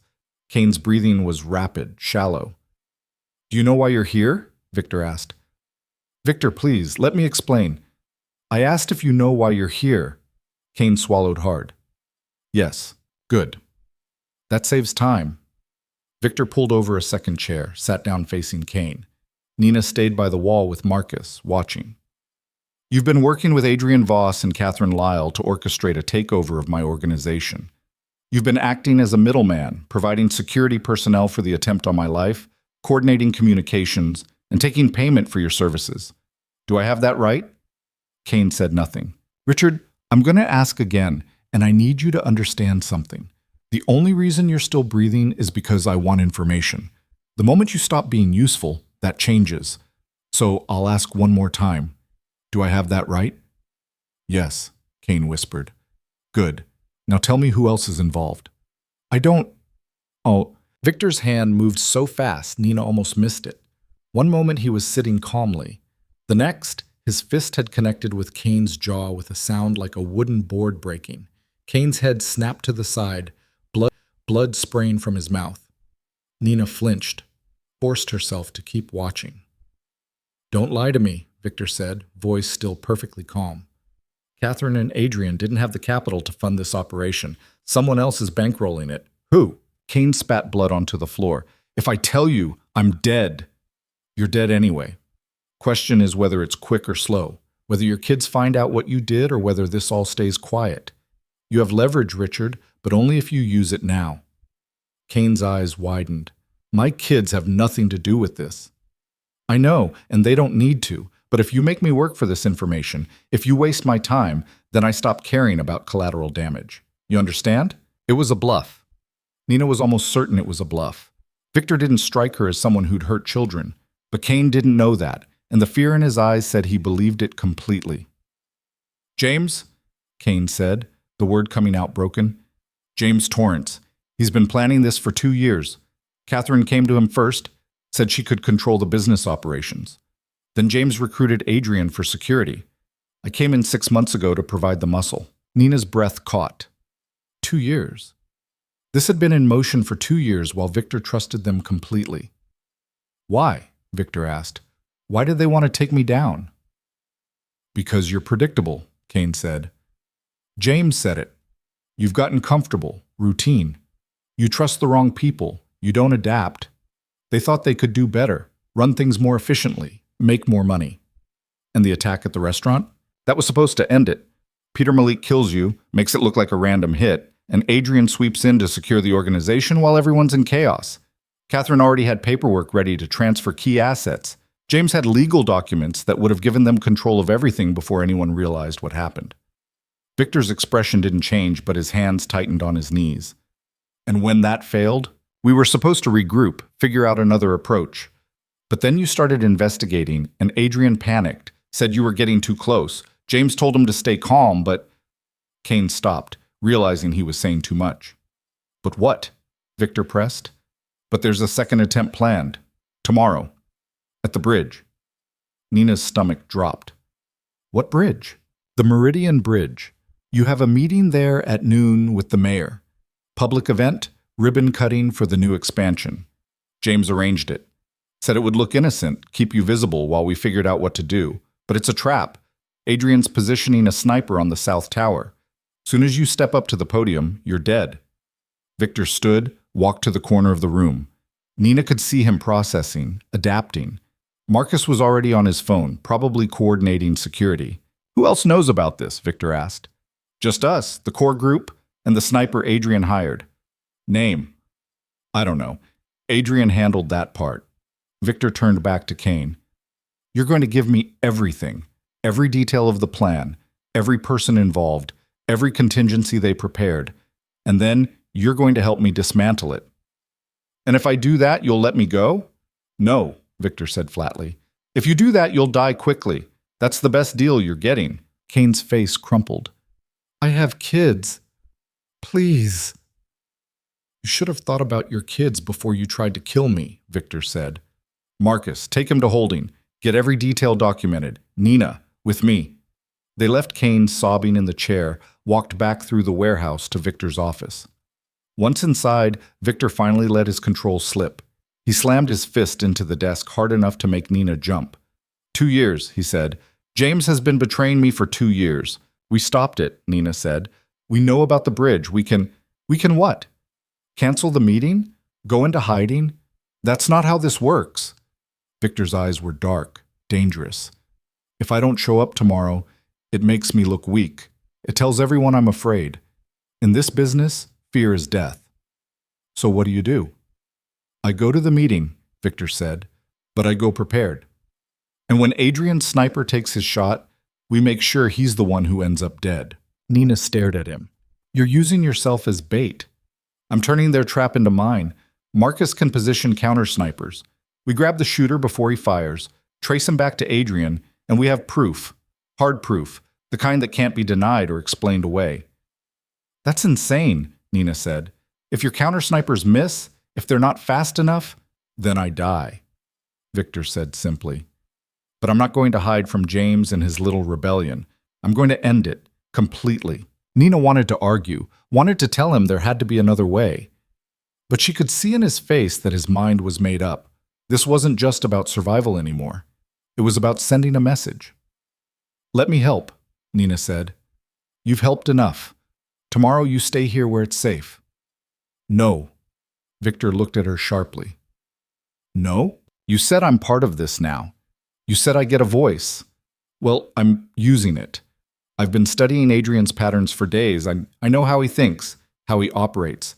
If something goes wrong tomorrow, if the plan changes, you need someone who can spot it. That's me." "Nina, you need me," she repeated. "You know you do." Victor held her gaze for a long moment. Then he nodded. "Fine. But you stay in the security vehicle with Marcus. You don't go near the bridge, you don't put yourself in the line of fire." "Agreed." Marcus came back in, tablet in hand. "Kane's talking, giving us everything, and I've got teams positioning around the bridge now. By tomorrow morning, we'll have every angle covered." "Good," Victor said. "What about Adrian and Catherine?" "Under surveillance. Both of them are at their homes. No unusual movement." "Keep it that way. I don't want them spooked before tomorrow." The rest of the night was spent planning. Nina watched Victor and Marcus coordinate like a military operation, positioning people, planning contingencies, preparing for every possible scenario. She tried to contribute where she could, pointing out potential blind spots, suggesting alternatives, but mostly she just tried to keep up. Around 3 a.m., Victor sent everyone home to rest. Nina went back to her room in the safe house, lay down fully clothed, and stared at the ceiling. Sleep was impossible. Every time she closed her eyes, she saw the bridge, saw Victor at the podium, saw the moment the sniper fired. She got up, went downstairs, found Victor in the kitchen, drinking coffee that had to be his 4th or 5th cup. "Couldn't sleep either?" he asked. "No." She poured herself a cup, sat across from him. The kitchen was quiet, peaceful. Hard to believe that in a few hours they'd be walking into a trap. "Can I ask you something?" Nina said. "You keep asking that. The answer's always yes. Why didn't you just kill them? Adrian, Catherine, James. You know they're guilty. Why go through all this?" Victor considered his coffee. "Because killing them solves nothing if I don't understand why it happened. I need to know how they got past my defenses, what I missed. Otherwise, it happens again with someone else. And after tomorrow, after you have your proof?" "Then they die," Victor said simply. "All of them. Publicly enough that everyone understands what happens when you betray me, but quietly enough that it doesn't start a war." "Does it ever bother you, the killing?" "Every time," Victor said, and Nina believed him. "But I made my choices a long time ago. This is who I am. The question is, who are you going to be?" Nina didn't have an answer to that. A week ago, she'd been a waitress trying to keep her sister fed and safe. Now she was sitting in a criminal's kitchen, planning to help catch a sniper. "I don't know," she admitted. "Fair enough. But you'll need to figure it out soon because after tomorrow, this gets real. No more investigation, no more theorizing, just action and consequences." He stood, rinsed his cup in the sink. "Get some rest, Nina. Tomorrow's going to be long." Nina did try to sleep after that. Managed maybe an hour before the alarm woke her at 7. She showered, dressed in clothes Marcus had provided. Dark, practical, easy to move in. When she came downstairs, the house was already buzzing with activity. Victor's people were everywhere, checking equipment, coordinating with teams at the bridge, going over the plan one more time. Marcus pulled Nina aside, handed her a vest. "Body armor," he said. "Put it on under your jacket." "I thought I was staying in the vehicle." "You are, but I don't take chances." Nina put on the vest. It was heavier than she expected, uncomfortable, but she didn't complain. At 10 a.m., they loaded into the vehicles. Victor rode separately, keeping up appearances. He'd arrive at the bridge in his regular car with his regular driver, play everything normal. Nina rode with Marcus and 3 other men in a black SUV, weapons visible, tension thick enough to cut. The drive to the bridge took 30 minutes through city traffic. Nina watched the streets roll past, normal people living normal lives, completely unaware that a few miles away, someone was preparing to commit murder. The Meridian Bridge was beautiful, a modern suspension bridge spanning the river with views of the downtown skyline. The expansion had added a pedestrian walkway, green spaces, art installations. The mayor had wanted a big public event to show it off. Victor's presence would lend credibility, show city officials and criminals alike that he was part of the community. It was perfect for an assassination. Marcus's people were already in position when they arrived. Counter snipers on the North Tower and on two nearby buildings, spotters watching every approach, security scanning the crowd that was already gathering for the ceremony. South Tower, third level, east side, Marcus said, pointing. That's where we think Adrian's shooter will set up. Best sightline to the podium, covered position, easy escape route down the maintenance stairs. Nina studied the tower through binoculars. Do we have someone there? 2 men, positioned to intercept. Soon as the shooter reveals himself, they grab him. What if he doesn't reveal himself? What if he sees your counter snipers and aborts? Then we grab him anyway. We've got thermal imaging, motion sensors, the whole setup. He's not getting away. Victor's car pulled up at 11:45. Nina watched him step out, smooth and confident, greeting the mayor like this was just another photo opportunity. She couldn't see any sign of stress, any indication he knew he was walking into a trap. The ceremony started at noon. Speeches from the mayor, from city council members, from various officials. Victor waited his turn, smiling, shaking hands, playing his role perfectly. Nina's eyes were on the South Tower. Marcus had his team's communications on speaker, and she could hear the reports coming in. Target acquired. Male, 30s, black jacket, setting up on the east side. Copy that. Hold position. He's got a rifle, high-powered scope. Definitely our guy. Nina's heart was hammering. This was really happening. Victor stepped up to the podium at 12:17. The crowd applauded. He began speaking, thanking the mayor, praising the bridge project, saying all the right things. On the tower, the sniper was lining up his shot. Team 2, go, Marcus said quietly into his radio. Nina watched through the binoculars as 2 figures appeared behind the sniper. Saw the moment the sniper realized he wasn't alone. Saw him try to turn, to bring his weapon around. And then everything went wrong. The sniper fired, not at Victor, at the men behind him. 2 shots, fast and accurate. Team 2 is down, someone shouted over the radio. Repeat, Team 2 is down. The sniper was moving now, breaking down his rifle with practiced speed, heading for the stairs. All units, intercept. Don't let him reach street level. But Nina wasn't watching the sniper anymore. She was watching the crowd, the way people were moving, the panic starting to spread. And she saw something that made her blood run cold. Adrian Voss standing in the crowd near the podium. His hand was inside his jacket. He was looking directly at Victor. Marcus, Nina said urgently. Adrian's there, in the crowd. He's armed. Marcus's head snapped around. He saw Adrian the same moment Adrian pulled his weapon. Everything happened in seconds. Marcus was already moving, shouting into his radio. Nina saw Victor turn, saw the recognition flash across his face, saw Adrian raise the gun. And Nina ran.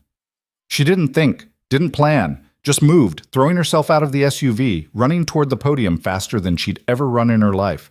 People were screaming, scattering, but she pushed through them, eyes locked on Adrian. He saw her coming, adjusted his aim, and Nina realized with perfect clarity that she wasn't going to make it in time. But Victor did. He moved the moment he saw Adrian's gun, diving sideways off the podium with impressive speed for a man his age. Adrian's first shot went wide, hitting the podium where Victor had been standing half a second before. Nina crashed into Adrian from the side, all her weight and momentum, just as he fired his second shot. They went down together, hard, the gun skittering across the pavement. Nina's ribs screamed where the body armor had taken the impact, but she ignored it, scrambling for the weapon. Adrian was faster. He grabbed her wrist, twisted, and Nina gasped in pain. But she'd been in fights before, had learned the hard way how to hurt someone bigger than her. She drove her knee up into his stomach, felt him fold, and smashed her elbow into his face. Blood exploded from Adrian's nose. His grip loosened, and Nina grabbed the gun. She'd never held a gun before. It was heavier than she expected, cold, deadly. She pointed it at Adrian's face, hands shaking. "Don't move," she said.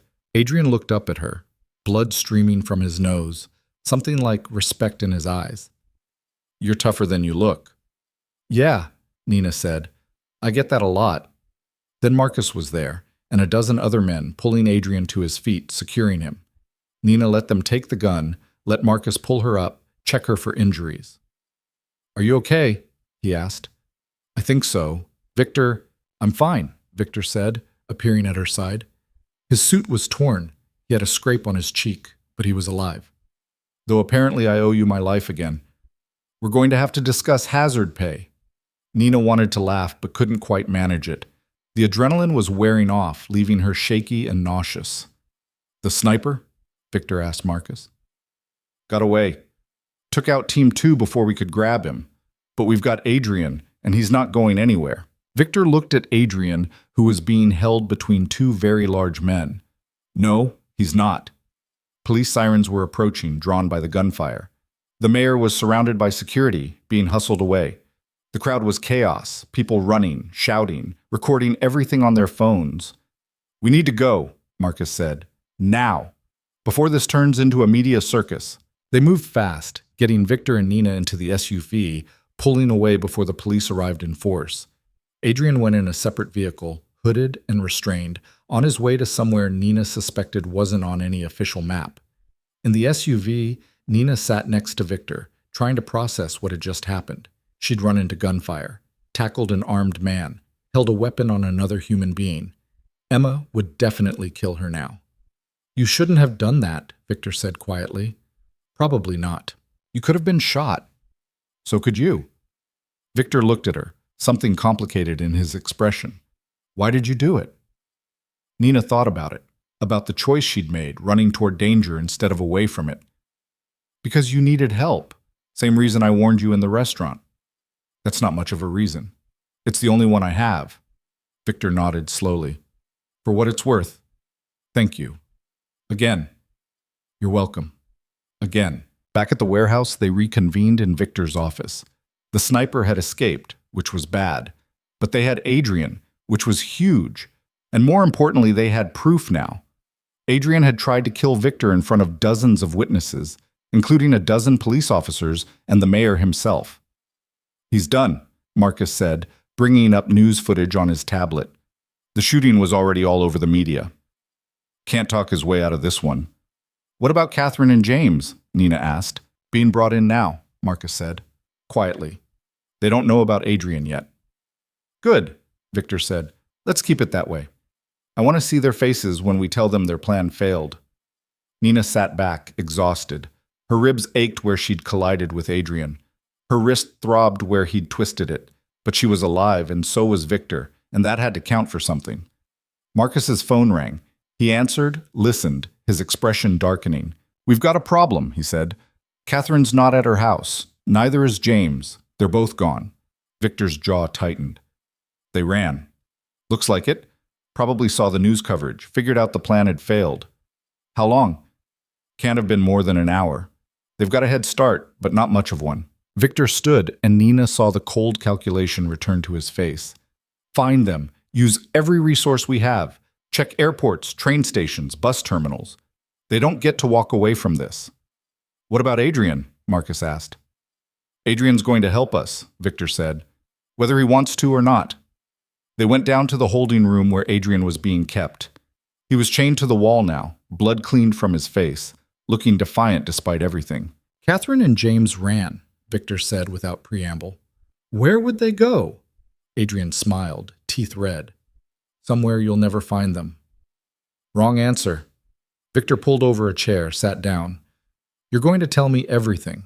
Where they planned to run, what resources they had prepared, every safe house and contact. And you're going to do it because I'm offering you a choice." "What choice?" "You help me find them, and you die clean. Bullet to the head, over in a second. You refuse, and I turn you over to some people who specialize in making death take a very, very long time." Adrian's smile faded. "You won't do that." "Won't I?" Victor leaned forward. "You tried to kill me twice, Adrian. You betrayed me after 12 years of loyalty. You think there's anything I won't do to you at this point?" For the first time, Adrian looked uncertain. Nina watched the calculation happen behind his eyes, weighing his options, realizing he had none. "They're going to Mexico," Adrian said finally. "Catherine has property there, bought under a shell company. A villa outside Cabo. They were supposed to wait a week after everything was done, then disappear there permanently." "Address." Adrian gave it. Marcus was already on his phone, relaying the information to someone. "What else?" Victor pressed. "Money, documents, contacts?" "Catherine moved $50 million offshore 2 months ago. Untraceable accounts. James has new identities prepared for both of them. They'll become different people. You'll never find them. We'll see about that. Victor stood, looked down at Adrian with something like pity. You know what the saddest part is? I would have given you anything you asked for. More money, more responsibility, a bigger piece. All you had to do was ask instead of betray. You would have said no, Adrian said. You're too proud, too convinced you know best. Maybe, Victor admitted. But we'll never know now, will we? He left Adrian chained to the wall, walked out with Nina and Marcus following. How long to get people to Mexico? Victor asked. I can have a team there in 6 hours, Marcus said. But Victor, if they're smart, they won't go to the villa. It's too obvious. They'll go, Victor said, because Catherine's proud too. She spent 2 years planning this. She's not going to abandon her escape plan just because it failed. She'll convince herself she can still make it work. Nina hoped he was right, because if Catherine and James disappeared, this would never really be over. There'd always be the threat of them returning, trying again, destabilizing everything Victor had built. They spent the rest of the day coordinating. Victor's people in Mexico confirmed the villa existed, was registered to one of Catherine's shell companies. Surveillance showed no activity yet, but Marcus positioned teams around it anyway, ready to move the moment Catherine and James arrived. Nina sat in Victor's office, watching it all unfold, and wondered how her life had become this, tracking fugitives across international borders, helping plan captures and interrogations. A week ago, her biggest concern had been making rent. You okay? Victor asked, noticing her expression. I don't know, Nina admitted. This is a lot. It is. And I know I keep saying this, but you can still walk away. After we finish with Catherine and James, you take your $50,000 and disappear. New life. Like we agreed. Nina thought about that. About walking away, going back to normal. Except what was normal now? Could she really go back to serving tables, pretending none of this had happened? Can I ask you something else? She said. Always. What happens to me if I stay? I mean, really stay. Not just until this is over, but after. What would that look like? Victor sat down across from her. That depends on what you want. I could use someone like you. Someone who sees things others miss, who can think 3 steps ahead. You could work for me, officially. Security consulting, threat assessment, whatever title makes you comfortable. Working for a crime lord. Working for someone who pays well and protects his people, Victor corrected. But yes, essentially. It's not a clean life, Nina. It's dangerous, morally complicated, and there's no going back once you're really in. But it's also honest, Nina suggested. In a weird way? I was going to say purposeful. In my world, loyalty means something. Actions have consequences. It's not like the regular world where people lie and cheat and face no repercussions. Here, everything is very real. Nina understood what he meant. There was a clarity to Victor's world. Brutal, yes, but clear. Before she could respond, Marcus burst in. They're at the villa, he said. Catherine and James just arrived. Our team has eyes on them. Victor was on his feet immediately. Tell them to wait for my signal. I want them taken alive if possible. And if not possible? Then make sure there's no evidence left behind. Mexico doesn't need to know this happened. Marcus made the call. Nina watched the operation unfold on the monitors in Victor's office. Satellite feeds showing the villa, thermal imaging showing 2 figures inside. This is it, Victor said quietly. End of the line for them. On the screen, Nina watched Victor's team move into position. 6 men, heavily armed, coordinating with military precision. They breached the villa from 2 sides simultaneously, fast and overwhelming. The whole thing was over in 90 seconds. Catherine and James were secured, bound, being dragged to waiting vehicles. No shots fired. Clean extraction. Got them, Marcus confirmed. En route to the airstrip now. They'll be back here in 8 hours. Victor nodded, but there was no satisfaction in his expression, just weariness. Good. Then we finish this. Nina looked at him. What does finishing it mean? It means a trial, Victor said. My kind of trial. Where everyone involved faces judgment for what they did. And then? And then they pay the price. All of them. Together. The finality in his voice left no room for interpretation. Nina knew what he meant. In 8 hours, Catherine Lyle and James Torrance would be dead, along with Adrian Voss and Richard Kane. A clean sweep. Message sent. and Nina would be there to witness it all. The 8 hours waiting for Catherine and James to arrive felt longer than the entire week before it. Nina tried to rest, tried to eat the food Marcus brought her, but everything tasted like cardboard. Her mind kept circling back to what was coming, what she was about to witness. She'd seen violence before, lived with it for years. But this was different. This was calculated, premeditated. Justice, Victor called it, but Nina wasn't sure that's what it was. Revenge, maybe. Necessity, probably. But justice felt like too clean a word for what was about to happen. Around hour 5, Emma called. Nina almost didn't answer, but guilt won out. "Hey," she said, trying to sound normal. "Don't hey me," Emma said. "You've been all over the news. There was a shooting at the bridge today, and you were there. I saw the footage. Someone who looks exactly like you tackled a guy with a gun." Nina's stomach sank. "Emma, are you insane? Are you actually insane? What are you doing?" "I can't explain right now." "You keep saying that. You keep saying you can't explain, you need me to trust you, everything's fine. But clearly everything's not fine because you're tackling armed men on bridges." Nina closed her eyes. Emma deserved better than this. Deserved honesty, or at least something close to it. "You're right," Nina said. "I'm sorry. I got involved in something complicated and it's almost over, and then I'll explain everything. I promise." "When is almost over?" "Tonight. Maybe tomorrow. Soon." Emma was quiet for a moment. "Are you safe right now?" "Yes." "Are you lying to me?" Nina thought about the truth, about the fact that she was sitting in a crime lord's safe house waiting for prisoners to arrive so they could be executed, about how far she'd fallen into this world in just a week. "No," she lied. "I'm safe. I'm with people who are keeping me safe." "Okay," Emma said, but she sounded uncertain. "Nina, whatever this is, just come home after. Please, I don't care what you did or who you're with, just come home." "I will. I love you." "Love you too. Be careful." After Emma hung up, Nina sat with her phone in her hand, staring at the black screen. She could still do what Emma asked, take the 50,000, disappear, go back to being nobody.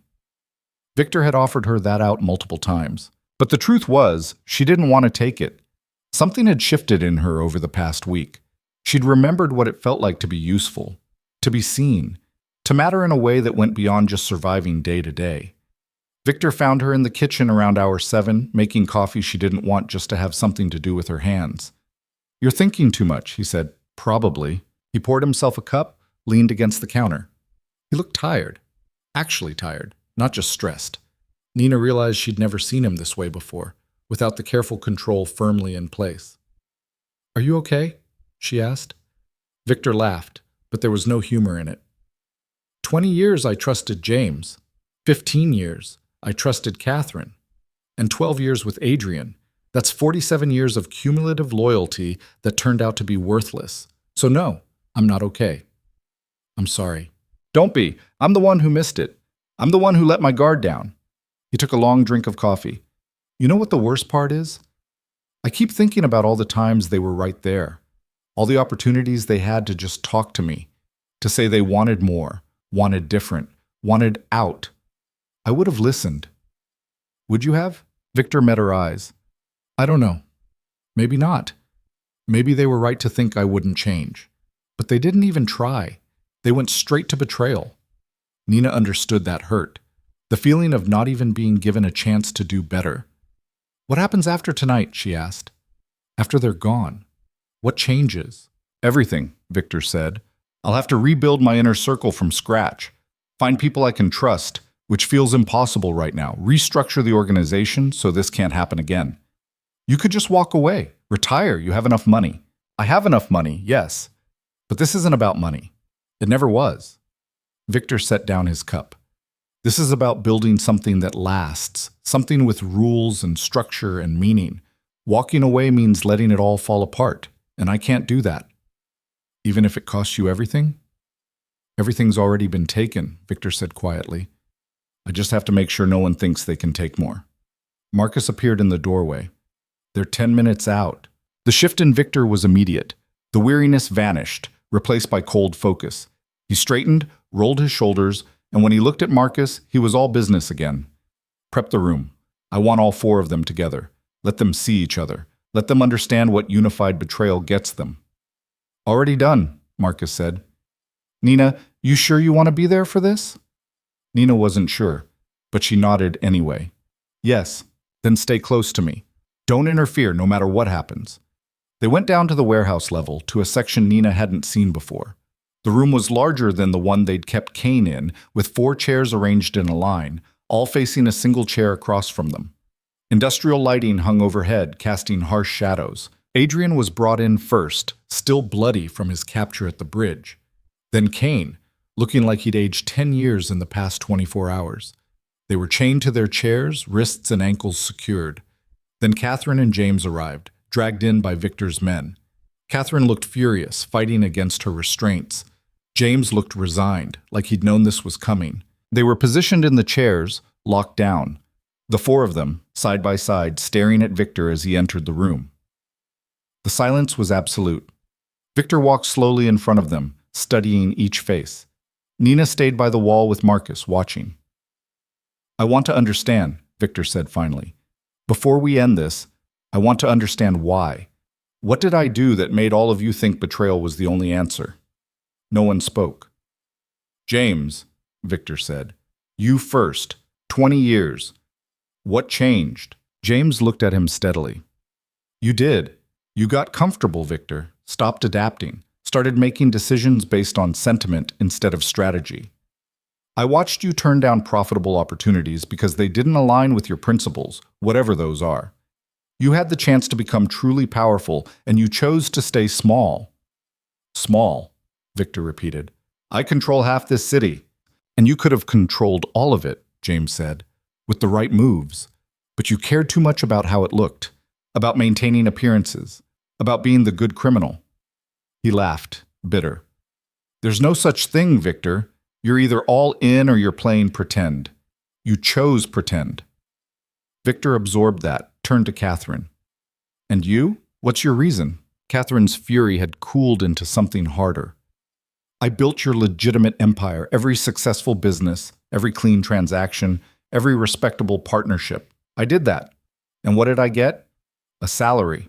A pat on the head. While you kept all the power, all the final decisions, I was good enough to do the work, but not good enough to have a real voice. You had a voice, Victor said. I listened to you. No, you humored me. There's a difference. Every time I suggested we expand, restructure, modernize, you found reasons to say no. You were content with what we had. I wasn't. Victor looked at Adrian. Let me guess. You thought you could do better? I know I could have done better, Adrian said. Your security is a joke, Victor. It's built on loyalty and trust, which are the weakest foundations in this business. Real security is built on fear and systems, but you never let me implement real protocols because you didn't want to alienate the people. Well, your people almost got you killed. They did get me almost killed, Victor corrected. You and your incompetent attack at the restaurant. That wasn't incompetence, Adrian shot back. That was bad luck. If the waitress hadn't noticed... He stopped, glancing at Nina. Victor smiled.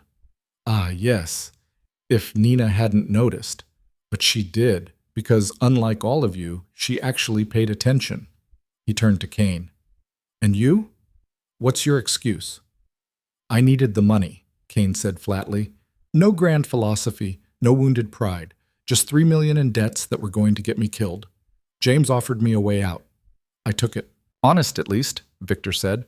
He walked back to his chair, sat down facing them. So let me see if I understand. James thinks I'm not ambitious enough. Catherine thinks I don't respect her. Adrian thinks my security is too soft. And Kane needed money. Those are your reasons for trying to kill me and take everything I've built. When you say it like that, it sounds petty, Catherine said. Because it is petty, Victor replied. James, you could have left any time, started your own operation, taken your knowledge and connections and built something new. Catherine, same. You had options. You chose betrayal instead. We chose efficiency, James said. Why start from scratch when we could take what already existed? Because that's how this works, Victor said, and for the first time Nina heard real anger in his voice. You build your own. You earn it. You don't steal from the people who trusted you. Trust is for fools, James said. Then I'm a fool, Victor agreed. But I'm a fool who's still alive, still in power. while you four are chained to chairs waiting to die. So maybe trust isn't as weak as you think. He stood. I'm going to give you all one chance. One. Tell me who else is involved. Anyone I haven't found yet, anyone who helped you, anyone who knew. You give me names, and I make this quick. You stay silent, and Marcus gets creative. Nina saw Marcus's expression, saw the promise there. She didn't want to know what creative meant. There's no one else, Catherine said. Just us four. We kept it tight, specifically to avoid leaks. The sniper, Victor said. The one who got away.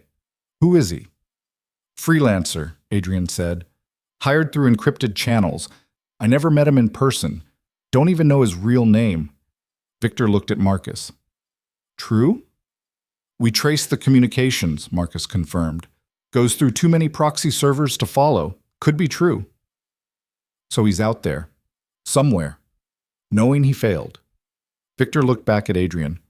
That bother you? That you hired someone incompetent? He wasn't incompetent, Adrian said. He took out your counter snipers. If I hadn't panicked, if I'd stuck to the plan and waited, he might have gotten you on the second attempt. But you did panic. And now you're here. Victor paced in front of them, and Nina could see him thinking, processing. Then he stopped. Here's what's going to happen, he said. You're all going to die tonight. That's not negotiable. But you get to choose how much you suffer first. Answer my questions completely and honestly, and it's quick. Lie to me, and Marcus makes it last days. What questions? James asked. Everything, every detail of your plan, every contingency you prepared, every asset you moved, every person you talked to. I want to know exactly how close you came to winning and exactly what I need to fix to make sure it never happens again. And if we refuse? Catherine asked. Then you die screaming, Victor said simply. Your choice. The interrogation lasted 3 hours. Victor was methodical, patient, pulling information piece by piece. Nina watched the four of them break in different ways. Kane broke first, spilling everything he knew. Adrian lasted longer, but eventually cracked when Marcus started describing what would happen if he didn't cooperate. Catherine held out the longest, defiant until Victor mentioned that her daughter, a daughter Nina hadn't known existed, might be interested to know what her mother had been doing. That broke her. Catherine told Victor everything, the offshore accounts, the safe houses, the backup plans, all of it. James was the only one who stayed silent. He just sat there, watching Victor with something like contempt. Nothing, Victor asked finally. After 20 years, you have nothing to say? I have plenty to say, James replied, but none of it would matter to you. You've already decided who you are and what this means. Nothing I say will change that. Try me. James leaned forward as much as his restraints allowed. You think you're different from the rest of us, better, more honorable. But you're not, Victor. You're just another criminal who got lucky and convinced yourself it meant something. That's all any of us are. The only difference is I was honest about it. You were honest about nothing, Victor said coldly. You spent 2 decades lying to my face. I spent 2 decades building your empire while you played at being important. And when I decided I wanted something for myself, I took it, or tried to. That's more honest than pretending loyalty means anything in this business. Victor stared at him for a long moment. Then he nodded to Marcus. We're done here. Finish it. Marcus pulled out his weapon. Catherine started crying. Kane was shaking so hard his chair rattled. Adrian closed his eyes. James just kept staring at Victor. You think this changes anything, James said. But it doesn't. You'll find new people to trust, and eventually they'll betray you too. Because that's what people do, Victor. We take. It's our nature. Maybe, Victor said, but at least I'll see it coming next time. He walked toward the door, gestured for Nina to follow. She did, her legs feeling disconnected from her body. Behind them, she heard Marcus's voice, calm and professional. Any last words? Nina didn't hear the responses. Didn't hear the gunshots either, because Victor pulled the door closed before Marcus fired. But she felt them. Felt the finality of it. 4 people who'd been alive moments ago were now gone. Erased. In the hallway, Victor leaned against the wall, eyes closed. Are you okay? Nina asked. No, he said, but I will be. Do you regret it? Killing them? No. They made their choice, but I regret that it was necessary. I regret that I didn't see it coming sooner. He opened his eyes. I regret that in this world, trust always ends badly. Nina didn't have an answer for that. She was trying to process what she'd just witnessed, trying to figure out how she felt about it. Horrified seemed like the right reaction, but mostly she just felt numb. Marcus emerged from the room, weapon holstered. "It's done. Clean. Quick. Disposal?" Victor asked. "Already handled. They'll be gone by morning. No trace." Victor nodded. "Good. Thank you, Marcus." "Boss," Marcus said, then left them alone in the hallway. Nina and Victor stood there in silence. Above them, the warehouse continued operating, normal people doing normal work, completely unaware that 4 people had just been executed 1 floor down. "You should go home," Victor said. "See your sister. Sleep in your own bed. Take a few days to think about what you want." "What about the 50,000? "Already in your account. I had Marcus transfer it this morning." Nina checked her phone. Sure enough, there was a notification. $50,000, just like Victor promised. Enough to change everything. "And if I want to come back?" she asked. Victor looked at her carefully.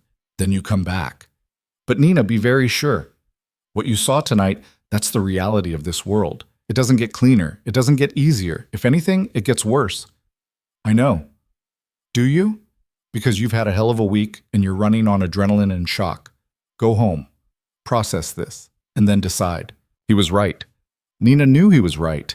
But part of her was afraid that if she left now, she'd lose her nerve, that the numbness would wear off and she'd see clearly what she'd become part of, and she wouldn't be able to come back. "Okay," she said. "I'll go home. But Victor, thank you for keeping Emma safe, for keeping me safe." "You kept me safe first," Victor reminded her. "We're even." Marcus drove her home. The sun was rising as they pulled up to her apartment building, painting the sky in shades of pink and gold. Nina looked up at her window, 3rd floor, corner unit, and tried to remember the person who'd lived there a week ago, that Nina felt like a stranger now. "You need anything, you call," Marcus said, handing her a card with a phone number. "Doesn't matter what time, you call, we answer." "Thank you."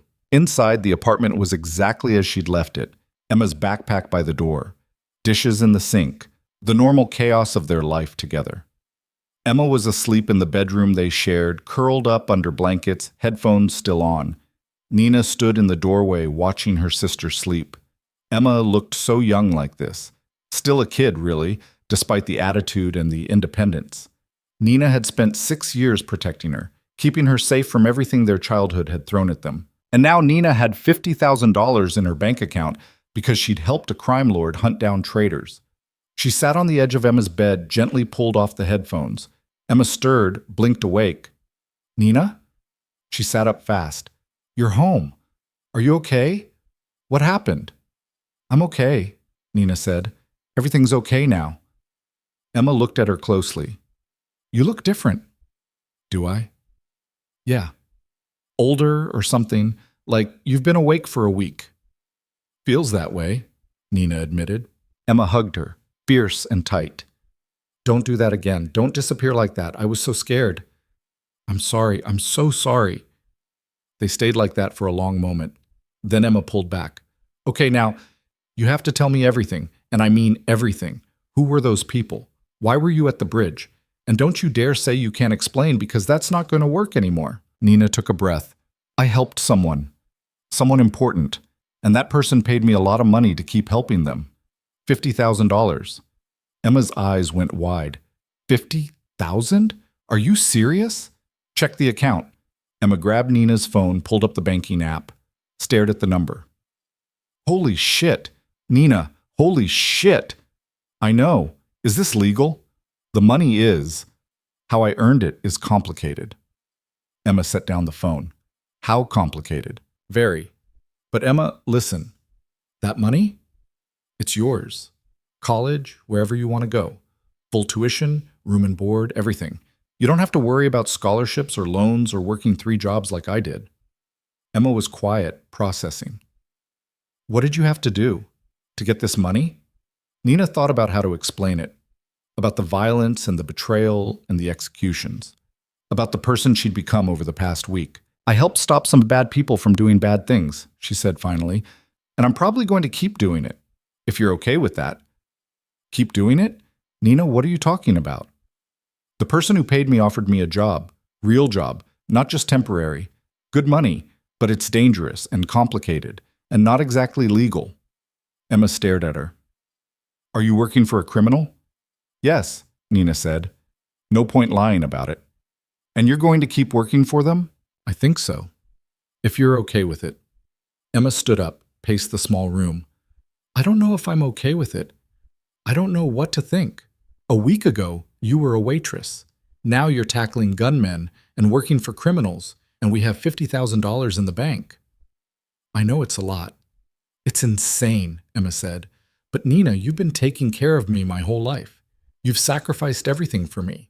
So if you want to do this, if this is what you need, then okay. I'm okay with it. You are. I'm not happy about it, and I'm going to worry constantly. But yeah, I'm okay with it.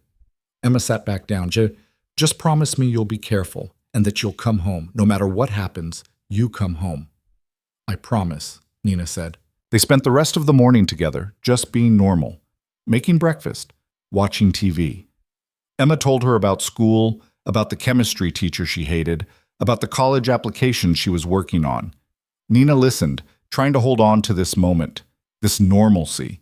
But even as she sat there, part of her mind was already back at the warehouse, already thinking about Victor's offer, about the work she could do, the difference she could make. That evening, after Emma went to bed, Nina sat at the kitchen table with her phone, pulled up the number Marcus had given her, stared at it for a long time. Then she sent a text. I want to come back. The response was almost immediate. Tomorrow, 10 a.m., same safe house. Nina set down the phone, looked around her apartment. This was still her home. Emma was still her priority. But she had another life now too, another purpose. She'd spent years being invisible, being the person no one noticed. But Victor had seen her, had valued her, had shown her that the instincts she'd honed just to survive could be used for something more. Tomorrow, she'd go back. She'd learn the business properly. She'd become the person Victor thought she could be. But tonight, she was just Nina. Big sister, survivor. The girl who'd thrown a pitcher at a gunman because it was the right thing to do. She could live with that. The next morning, Nina was up early. She left Emma a note saying she'd be home for dinner, grabbed the clothes Marcus had bought her, and caught a cab to the safe house. Victor was waiting in his office, looking more rested than the last time she'd seen him. Marcus was there too, along with two other people Nina didn't recognize. Nina, Victor said, smiling. You came back. I said I would. I know, but I wasn't sure you meant it. He gestured to the others. This is Sarah Chen, my new head of security, and Thomas Reeves, who will be handling business operations. You've met Marcus. The four of you will be my inner circle going forward. Nina shook hands with Sarah and Thomas. Sarah was in her 40s, former military, if Nina had to guess. Thomas was younger, maybe 30, with the careful eyes of someone who'd survived by being smart. Welcome to the team, Sarah said. Victor's told us about you. Impressive work at the bridge. I just reacted, Nina said. That's what makes it impressive. Most people freeze. You moved. They spent the next hour going over the new structure. Victor had restructured everything, breaking up responsibilities so no one person had too much power. Sarah handled security. Thomas handled legitimate business.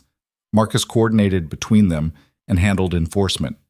And Nina would do what she did best. Observe, analyze, find the patterns no one else saw. We're calling you our threat assessment specialist, Victor said.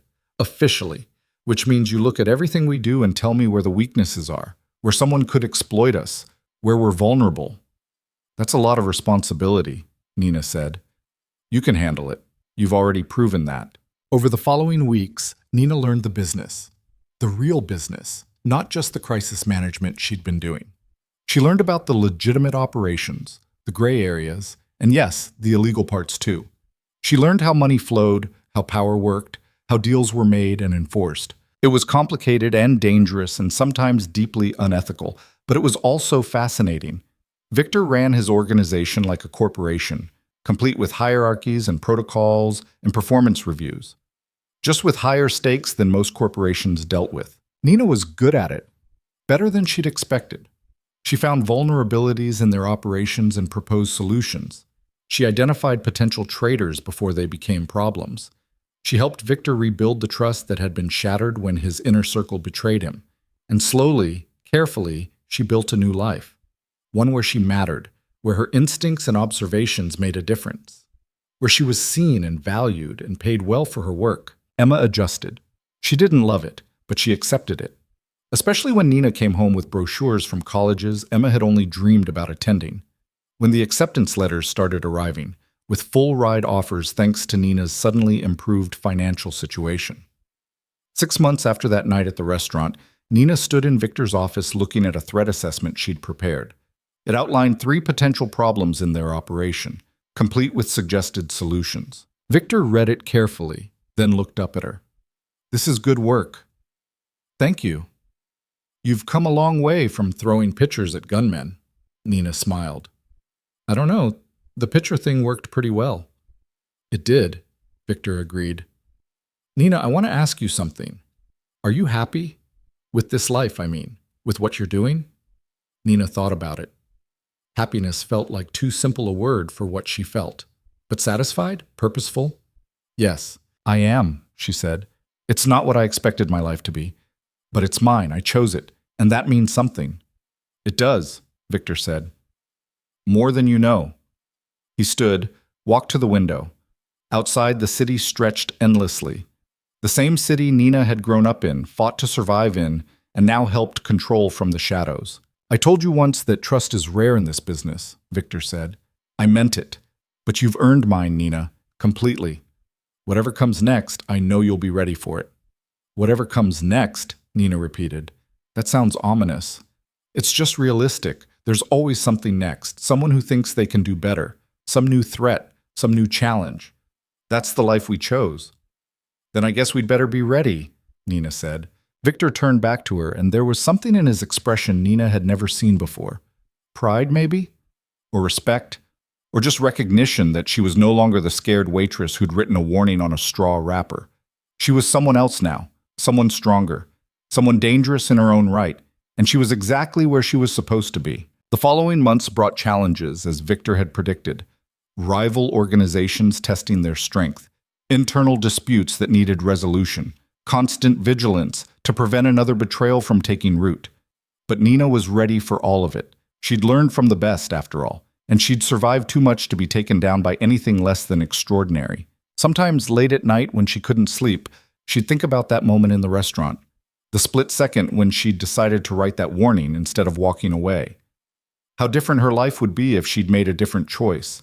But she never regretted it, not once, because that choice had led her here, to purpose, to power, to a place where she finally mattered, and that was worth every risk she'd taken to get there. The 9th month marked a turning point Nina hadn't anticipated.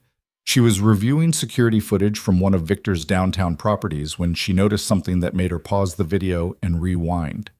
A man in the lobby, waiting. Nothing obviously suspicious. He sat, checked his phone, looked around casually, but his eyes kept returning to the elevator banks in a pattern that felt deliberate. She ran facial recognition. Nothing came back. The man was a ghost in their system, which meant either he was nobody or he was very good at being nobody. Nina had learned to be suspicious of ghosts. She called Marcus. "I need you to look at something."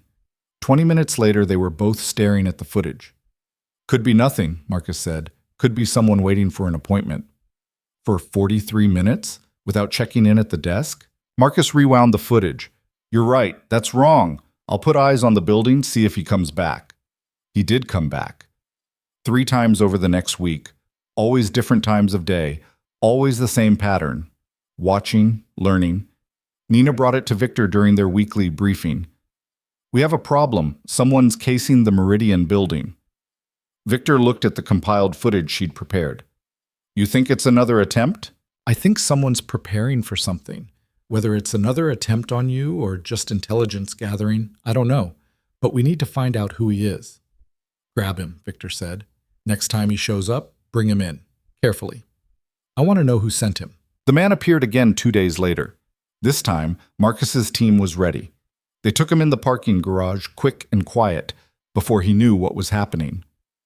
By the time Nina arrived at the warehouse, he was already secured in the interrogation room. He was younger than he'd looked on camera, maybe 25, scared but trying to hide it. Nina watched through the one-way glass as Victor entered the room. "What's your name?" Victor asked. The man said nothing. "I can find out anyway. This just determines how much you suffer first." "Michael," the man said finally. "Michael Torres." "Who sent you, Michael Torres?" "Nobody sent me. I was just—" Victor held up a hand. "Don't. We've been watching you for 2 weeks. We know you've been casing my building. We know you're working for someone. So let's skip the part where you lie badly and get to the part where you tell me what I want to know." Michael's jaw tightened. "You killed my brother, Kyle Brennan." The name hit Nina like a physical blow. Kyle. The young man they'd interrogated after the restaurant attack. The one who'd given up Adrian's name. The one Victor had promised would die quickly if he cooperated. "Your brother tried to kill me," Victor said. "He made a choice. He paid the price." "He was stupid," Michael said. "He was desperate and stupid, and Adrian Voss took advantage of that. But you didn't have to kill him. You could have let him go. He told you everything." "I could have," Victor agreed, "but I didn't. And now you're here for revenge. Is that it?" "I'm here to understand why," Michael said. "Why my brother had to die. Why you get to decide who lives and who doesn't. Why people like you get away with everything while people like Kyle get buried in unmarked graves." Nina felt something twist in her chest. She remembered Kyle in that interrogation room, scared and young and realizing too late what he'd gotten into. She'd felt bad for him then. She felt worse now, looking at his brother. "Marcus," she said quietly, "don't kill him." Marcus looked at her. "That's not your call." "I know, but I'm asking anyway." In the interrogation room, Victor was studying Michael. "You came here unarmed, no weapon, no plan. You weren't going to kill me. You were just going to watch." "I wanted to see you," Michael said. "The man who killed my brother. I wanted to understand what makes you think you're better than him." "I don't think I'm better than him," Victor said. "I think I'm more powerful. There's a difference." "Is there?" Victor stood. "Your brother made a choice to attack me. He knew the risks, just like you made a choice to come here. The question is, what happens next?" He walked to the door, gestured to Marcus. They stepped out into the hallway where Nina was waiting. "He's not a threat," Nina said immediately. "He's grieving. He came here to understand, not to attack." "He's a liability," Marcus said. "He knows our faces, knows this location. We can't just let him walk." "We can," Nina insisted. "We let him go with a warning. We show him that we're not monsters, that we can choose mercy." Victor looked at her carefully. "Why does this matter to you?" "Because Kyle mattered to me," Nina said. "I sat across from him. I saw how scared he was. And we killed him anyway because that's what we do. But we don't have to keep doing it. We don't have to kill every person who crosses our path. In this business, we're supposed to be better than our enemies," Nina interrupted. "You said it yourself. You're not cruel because you're scared. You're fair. You keep your word, so keep it now. Kyle cooperated. We gave him a quick death. That was the deal. Michael didn't make any deal. He didn't attack us. He's just a kid trying to understand why his brother's dead." Victor was quiet for a long moment. "If we let him go and he comes back with police, with media, with any kind of trouble, then we deal with it," Nina said. "But I don't think he will. I think he came here looking for a monster and found a human being instead. That might actually mean something." Marcus shook his head. "This is a mistake." "Maybe," Victor said, "but it's my mistake to make." He looked at Nina. "All right, we let him go. But you talk to him first. Make him understand what happens if he makes this a problem." Nina went into the interrogation room alone. Michael looked up at her confused. "Who are you?" he asked. "Someone who tried to save your brother," Nina said, sitting down across from him. "I'm the one who convinced Victor to make the interrogation quick, to not torture Kyle for information. I wanted you to know that." Michael's expression cracked slightly. "They told me he disappeared, that they found his car abandoned but no body. I knew what that meant. I just didn't know who was responsible until I started asking questions." "How did you find us?" "Adrian Voss's name came up. I tracked his connections, followed the money, eventually found this place." Michael looked around the room. "Is this where it happened, where my brother died?" "No," Nina said. "Different room, but yes, Here. Did he suffer? Nina thought about lying, decided against it. No, it was fast. Victor kept his word about that. His word? Michael laughed bitterly. Like that means something. It does. In this world, it's one of the few things that means anything. Nina leaned forward. Michael, I understand you're angry. I understand you want someone to blame. But coming here, trying to understand, that's not going to bring Kyle back. It's just going to get you killed, too. Maybe that's fine, Michael said. Maybe I don't care anymore. Yes, you do. If you didn't care, you would have come with a gun. You would have tried to kill Victor instead of just watching him. You're here because you want to live. You want to understand so you can figure out how to keep living with what happened. Michael's eyes filled with tears. He was my only family. Our parents died when we were kids. It was just us. And now it's just me. Nina understood that feeling. The weight of being the one left behind, the responsibility, the loneliness. I'm going to let you go, she said. Against my colleagues' advice, against every rule of this business. I'm going to let you walk out of here, but you need to understand something. If you go to the police, if you talk to anyone about this, if you come back here again, there won't be a second chance. Do you understand? Michael wiped his eyes. Why would you let me go? Because your brother's death is on me too, Nina said. I helped interrogate him. I helped Victor find the traitors. And because I think you deserve a chance to have a different life than Kyle did. But you have to take it. You have to walk away and stay away. What if I can't? Then you'll die, Nina said simply. And that won't honor your brother's memory. That'll just be another waste. She stood, walked to the door, stopped. For what it's worth, I am sorry. About Kyle. About all of it. Marcus was waiting outside with 2 men. Take him 10 miles from here and drop him off. Give him $500 cash and a burner phone. If he calls within 48 hours, we answer. After that, we're done. The men led Michael away. Marcus looked at Nina. You're getting soft, he said. Maybe. Or maybe I'm remembering that we're supposed to be human beings. Human beings in our business don't last long. Then maybe we need to change the business, Nina said. She went to find Victor. He was in his office reviewing documents, but he looked up when she entered. Is it done? He asked. He's gone. We'll see if he comes back. And if he does? Then you were right and I was wrong. But I don't think he will. Victor set down his papers. Nina, you're one of the best people I have. Your instincts are sharp. Your analysis is always thorough. But you need to understand something. Mercy is expensive in this world. Every person we let go is a potential problem later. I know, but the alternative is we kill everyone who crosses us, and eventually we become the monsters everyone thinks we are. We already are monsters, Victor said. We just choose how obvious we want to be about it. Nina shook her head. I don't believe that. I've seen you be generous. I've seen you help people. You funded that community center in Fletcher Heights. You paid for Marcus's sister's medical bills. You're not just a monster. Those are calculated moves, Victor said. Goodwill in the community. Loyalty from my people. Maybe. Or maybe they're signs that you actually care. That you're capable of more than just survival. Victor smiled slightly. You sound like you're trying to save my soul. I'm trying to save both of ours, Nina said. Over the following weeks, Nina thought about Michael often. Wondered if he'd taken her advice, if he'd moved on, if he was building a life somewhere far from this world. She'd given him a chance. That had to mean something. The organization stabilized.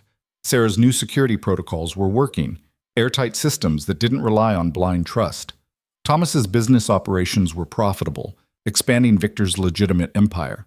And Marcus remained the steady enforcer, handling problems with efficiency. Nina's role evolved too. She wasn't just assessing threats anymore. Victor had started asking her opinion on larger decisions, expansion plans, partnership proposals, whether to enter new markets or consolidate existing ones. You have good judgment, he told her. Better than most people who've been doing this for decades. I trust your read on situations. Trust, the word that had caused so much damage before. But Nina was learning that trust wasn't the problem. Blind trust was. Trust earned and verified, trust with checks and balances that could work. Emma graduated high school that spring with honors. Nina sat in the audience, watching her sister accept awards and scholarships, and felt a complicated mix of pride and guilt. She'd made this possible. The money, the opportunities, the future Emma deserved. But she'd done it by becoming someone her younger self would have been terrified of. After the ceremony, Emma found her in the crowd. "You came," Emma said, surprised. "Of course I came. I wouldn't miss this." Emma hugged her. "Thank you for everything. I know it wasn't easy." "You were worth it," Nina said, and meant it. That night, at a dinner celebrating Emma's graduation, Emma asked the question Nina had been dreading. "Are you happy, Nina? Really happy?" Nina considered the question carefully. "I'm satisfied. I'm purposeful. I matter in ways I never did before." "That's not the same as happy." "No," Nina admitted, "but it's enough." "Is it?" Emma pushed her food around her plate. "Because you look tired all the time, and you're always checking your phone. And sometimes I catch you staring off into space like you're somewhere else entirely." "I'm fine." "You're not fine. You're different. And I know I said I was okay with your job, and I am, mostly. But Nina, I worry about you. I worry that one day you won't come home." Nina reached across the table, took Emma's hand. "I'll always come home, no matter what." "Promise?" "Promise." But even as she said it, Nina knew it was a promise she might not be able to keep. Every day in Victor's world carried risk. Every decision could be the wrong one. Every enemy could be the one who finally got lucky. The test came 3 months later. Nina was reviewing intelligence reports when she found it. A pattern she'd almost missed. Money moving through shell companies that connected to a name she recognized. Michael Torres. He hadn't stayed away. He'd gone deeper. She pulled everything she could find. Michael had been busy. He'd connected with a federal task force investigating organized crime. Not as an informant officially, but providing information, pointing them toward Victor's operations. Nina's heart sank. She'd given him a chance, and he'd used it to try to take them down. She brought it to Victor immediately. "I was wrong," she said, laying out the evidence. "Michael Torres, he's been feeding information to the feds. I should have listened to Marcus." Victor studied the reports. "How much does he know?" "Enough to be dangerous. He knows about this location, knows our faces, knows the general structure. If the task force acts on his information, they could cause real damage." "Then we stop him," Victor said. "Marcus." "Wait," Nina interrupted. "Let me try something first." "Nina, he betrayed us. There's no trying anything. There's just consequences." "Give me 48 hours. If I can't fix this, then Marcus handles it his way." Victor looked at her for a long moment. "Why do you keep trying to save people who don't deserve it?" "Because someone has to," Nina said. "And because I still think Michael isn't doing this for revenge. He's doing it because he thinks he's fighting evil. Let me show him he's wrong." "You have 48 hours, Victor said. "After that, this ends." Nina used her contacts to find Michael. He was living in a different part of the city, working construction, trying to blend in. She showed up at his apartment unannounced. Michael opened the door, saw her, and went pale. "How did you find me?" "The same way I find everyone. Can I come in?" He hesitated, then stepped aside. The apartment was small, sparse, temporary, like Michael was ready to run at any moment. "You went to the feds," Nina said, "after I let you go. After I gave you a chance." "You murdered my brother," Michael said. "What did you expect?" "I expected you to value your life enough to stay away, but you didn't. You went looking for revenge, and now you've put yourself in danger again." "I'm not afraid of you." "You should be," Nina said, "but that's not why I'm here. I'm here to make you understand something.